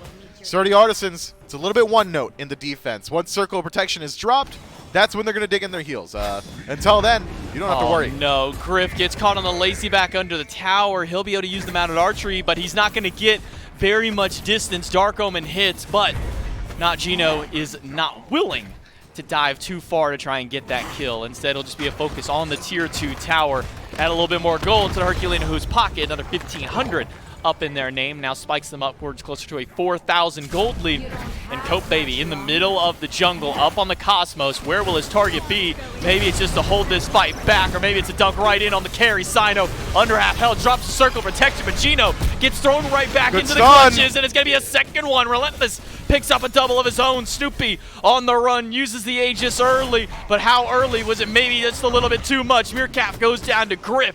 Relentless will continue chasing out Cope and Snoopy. Relentless One not able to connect the stun this time onto Snoopy, but the Herculean Hoofs a little bit overzealous in their push, weren't they? I think you could have just gone for a couple more towers, or at least slow played the push to force some of the cooldowns from the Sturdy Artisans, but instead it was an all-in engagement, a phenomenal Stygian Torment from Relentless One to set up for a kill from Sino. That circle protection finding a lot of value throughout that team fight. The Sturdy Artisans do a good job of slowing down that Fire Giant siege. Only a tier 1 and 2 stripped away on the left-hand side. Phoenix dropped to half. Only 2 members of the Hoofs maintaining the Fire Giant buff. Those two are Cope and Snoopy, the main damage dealers to these structures, especially Snoopy, and even the main damage dealers to some of these enemy gods. Cope Baby 1-1-6, Snoopy 5-0-2. Oni Fury respawns, and Oni Fury started up by the sturdy Artisans. That one is going down quickly. It's only Gino to try and slow them down. An ultimate out of Baskin to close the gap on Sino. He'll take a little bit of poke from that circle of protection, but as he said, does not have very far to run. Now the Cope is here. That's a blink in and a stun to kill out the jungler. Gino still wants more. He'll find Grim, and the ultimate out of Cope will at least be able to delay his life for a little bit longer. Yannick dunk down. It's a triple dunk out of the jungler, and Baskin's the one who comes up with a big credit. Snoopy picks up his own and double kill for Cope, and Crimson, again, the last one alive. There's still 4 towers standing, but Crimson can count himself amongst them, is what I was going to say, and so Baskin put a second on his belt. Double kill to the mid laner, but I'm going to take one from Aggro's book. I don't think these guys can end. There's still 4 towers standing, 3 or 2 Phoenixes. After this last one goes down, who's going to tank it? Snoopy? Meerkat. Maybe. Meerkat's pretty healthy. Meerkat's this about is it. Tough. This is going to be a close one. 13 I was wrong. seconds, Never the mind. newest one, but the damage is just too much. The Herculean Hoofs, after losing game 1, they punch right back. They're able to seal the deal. Game 2 and game 3 go their way, and the number 2 seed gets the triumphant victory over their 3rd seed counterpart. That wasn't close. I'd like to apologize to all the fans in the chat. I should have known that the Titan was going to fall there. I mean, crazy how quickly it did, considering how much defense it still had from all those towers. But the Herculean Hoofs kind of beef it a little bit on the initial Phoenix siege, and then immediately come back off the respawn to find themselves a dominant team fight win into a Titan kill. Big win here for the Herculean Hooves. They continue and move on in the winner's bracket. And for the Sturdy Artisans, they've got to make their long climb out of the loser's bracket up against the winner dogs tomorrow to see if they can continue moving on. But a big Game 3 win here for the Herculean Hooves will mark the end of our day here on the cast. We'll take it to the desk to close out the rest of the day.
Well, we end the day with an exclamation point. The Herculean Hoofs dominate the Sturdy Artisans in Game 2 and 3 of this set and find themselves moving on to the winner's bracket after a hard-fought victory over those Sturdy Artisans. Aggro and Trelly still here with you in order to close out the day. I mean, Trelly, when you look back at this set, Game 1, the Hoofs were up big early. Sturdy Artisans claw back and find a victory anyways. Games 2 and 3, Hoofs ahead a lot early, and the Sturdy Artisans are nowhere to be found. It seems to be that the Umoja was the only issue that they had. Yep. I mean, that's what it comes down to. I mean, once that was gone, once these tanks were able to run freely, I mean, Meerkat looked a lot more comfortable. Obviously, he was not getting farmed. He wasn't getting camped under his tower. In fact, he was pushing under his tower at this point, and Relentless One could not get out. And then, obviously, you got to put some credit to these Kabrakan walls. Obviously, level 3, you won't see one here, but the Kabrakan walls were just too much for this E set to handle as well. And for the Hachi, it was just a lot of pressure. I mean, an unbelievable fight at this exact point, I believe, for the Sturdy Artisans, where they chase forever. Pretty sure Snoopy had 0 kills going into this fight, and he's going to kill 5. Oh, yeah. And that's what you know what that means. That's pentakill territory. A little bit delayed before it pops up, but Snoopy definitely was able to make a big comeback in this game. And that, yeah, it is the triple straight into the last 2. I mean, the duo lane for the Herculean Hoofs really turned up in this set. We talked about that being a key matchup in this game, and it really ended up on the Hoof side. Yeah, I mean, if it wasn't for that circle of protection, definitely would have been a penta. Yeah, it just delayed it a little bit longer than he really wanted it to, but eventually does come through, kill them all, the triple into the double kill. That's 5 if you're doing math at home. It's 6-0 and 5 for Snoopy on the Uller, 3-1 and 8 for both Cope and Baskin, and the front line of Meerkat and Gino really stepping up in games 2 and 3 in particular. And I'd say the Hoofs, I mean, Sleekness really surprised us with how well they played and certainly impressed up against the Winter Dogs, but the Hoofs dominating in 3 early games consecutively, I think, has them looking like the team to beat in NA. Yeah, I mean, once they figured out that Umoja was really holding back their tanks, it was pretty much just open gates. They were able to do everything. They could get everything what they want. Barring that one gold fairy where I'm pretty sure the circle of protection just barely missed the confirm. After that, there was just nothing they could do. Exactly. If you're picking ESET jungle, you got to be confirming the objectives, and the objectives were not confirmed. And it's just as simple as that. I think that was Snoopy that stole that one away, too. It was. So pretty good game for the young man there in the duo lane for the Herculean Hoofs. Overall, I mean, I feel like I said, you win 3 early games. Yes, you stumble in the late game in one of those. What do you think stood out to you about the way the Hoofs played overall today? I mean, it seemed to me like Baskin was always having a dominant performance. No matter what character he was on, they banned out his soul, and the rat ults were always consistent. He was always getting to where he needed to. His positioning was solid.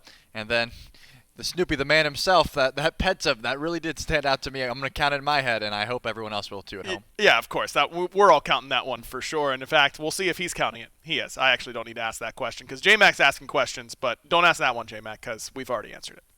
I don't know. I think I will go ahead and ask you. You know, the pentakill, you wanted that pentakill for sure. Like, are you yelling at the team like to just go in there because like they drop circle protection, that delays a couple of seconds, but your team just sits back and they don't do anything. Well, I mean, I'm on 3 and I'm hunting for a 4th. Right, and naturally. Everyone's like, let's go back and do Fire Giant. And I'm saying, no. We're going, anybody got anything for me? Mirk, what do you got for me? Cope's like, I can blink in. And I'm like, yeah, blink in. And so he goes. We delayed it a little too long for the actual penta, but pretty happy with how that turned out. Yeah, I mean, you pick up 5 kills in the fight. You pick up the win here at the end of the day. Game number 1, a little bit of a struggle for you guys, especially I think the desk may have highlighted nicely that Umoja was that really the biggest thorn in y'all's side. We saw it banned away in games 2 and 3. Yeah, 100%. Yannick's a menace on that Umoja. And the tanks that we picked in those games are a tough time if you're not building Phantom, and we decided not to build it. So our RDO frontline would kind of get caught in a tier 2, and we were like, well, you're dead. And so, yeah, as soon as we took that out, we felt like we freed up our tanks to be a lot tankier in a sense and delay enough time for our backline to really rip through their front line. Yeah. So games 1 and 2, you guys ban away the E set. Maybe it's a fear factor of against Sino. Game number 3, you guys let it through. Was that just a little bit of a bait to see if you'd actually go for it, or maybe you try and go into playing, actually not playing, and say, hey, we're leaving it, but you probably shouldn't take it? Yeah, it was a little bit of a bait, a little bit of just the other 2 we felt were a bit stronger for the characters they could pick. Kama for Relentless One, it's a really strong character of his, and Chalk for Sino, he kind of popped off game 1. or he did enough on me and Baskin that we were a little afraid of it. But yeah, the E set, I mean, we were kind of happy that he picked it. There were 4 Magical and a Hachiman, so as long as we stacked Magic D and didn't hard into the Hachiman, I think we were pretty good. Well, worked out for you guys. You get a nice 2-1 win. You get to stay up in the winners bracket and send them down to the loser bracket. Snoopy, thanks so much for taking your time. I'll let you get back with the team to celebrate. We'll throw it back to the desk to close out the day. They didn't hard into the Hachiman, and they stacked Magic D, and Snoopy's right. It seemed pretty easy after that. Yeah, I mean, I think that I like the fact that they were also kind of like baiting him into picking it, right? Because they're like, I think Mifflin touched on it pretty well. The success that Sino had on this pick was back before this Mage Tree was buffed. Now that you have these options, maybe ESET's not the way. Exactly. Maybe we build some of those maces. Chalk built the maces, and Chalk did pretty well for what it's worth. Let's take a look at the schedule overall for what we saw here today. A great first day of the circuit playoffs. A lot of games going the distance. The Winter Dogs and Sleekness really had a sick set as well. Winter Dogs, the top seed in North America, upset by the number 4 seed from the SCC. And then, of course, the Herculean Hoofs finding that 2-1 victory over the Sturdy Artisans. And that takes us to where we can check in on the bracket. That means the Winter Dogs, Sturdy Artisans, will be your first game tomorrow, and Sleekness and the Herculean Hoofs playing on the top side of the bracket, meaning that they are just one set away, one best of 3 away from going into the best of 5 finals with a 1-game advantage. I mean, that's going to be huge for them because, you know, being up 1 set already, you can kind of experiment with your picks a little bit more, right? We saw Sino whip out the Scotty when he was already up a game and it didn't quite work out. But now you have that freedom when you're already up a set. You didn't even have to do the hard part of winning that game. So they should be able to take a lot with that, maybe experiment with picks and bans and find something that really works for them. A critical day tomorrow in both Europe and NA. Remember, we're playing both regions, just the NA players are here in studio. EU playing from home. So tune in early tomorrow, 11 a.m. That's when we're starting every single day here for the EU or for the SCC playoffs in general. We play both EU matches, and then we go into the North American side as well. So we'll see you tomorrow at 11 a.m. Thanks so much for tuning in. Thanks to Trelly Relly for coming and guest starring here with the casting team. He'll be back tomorrow, don't worry. So if you want more Trelly, you want more Smite action, you know where to be. 11 a.m., twitch.tv/SmiteGame. But for tonight, you can peach it.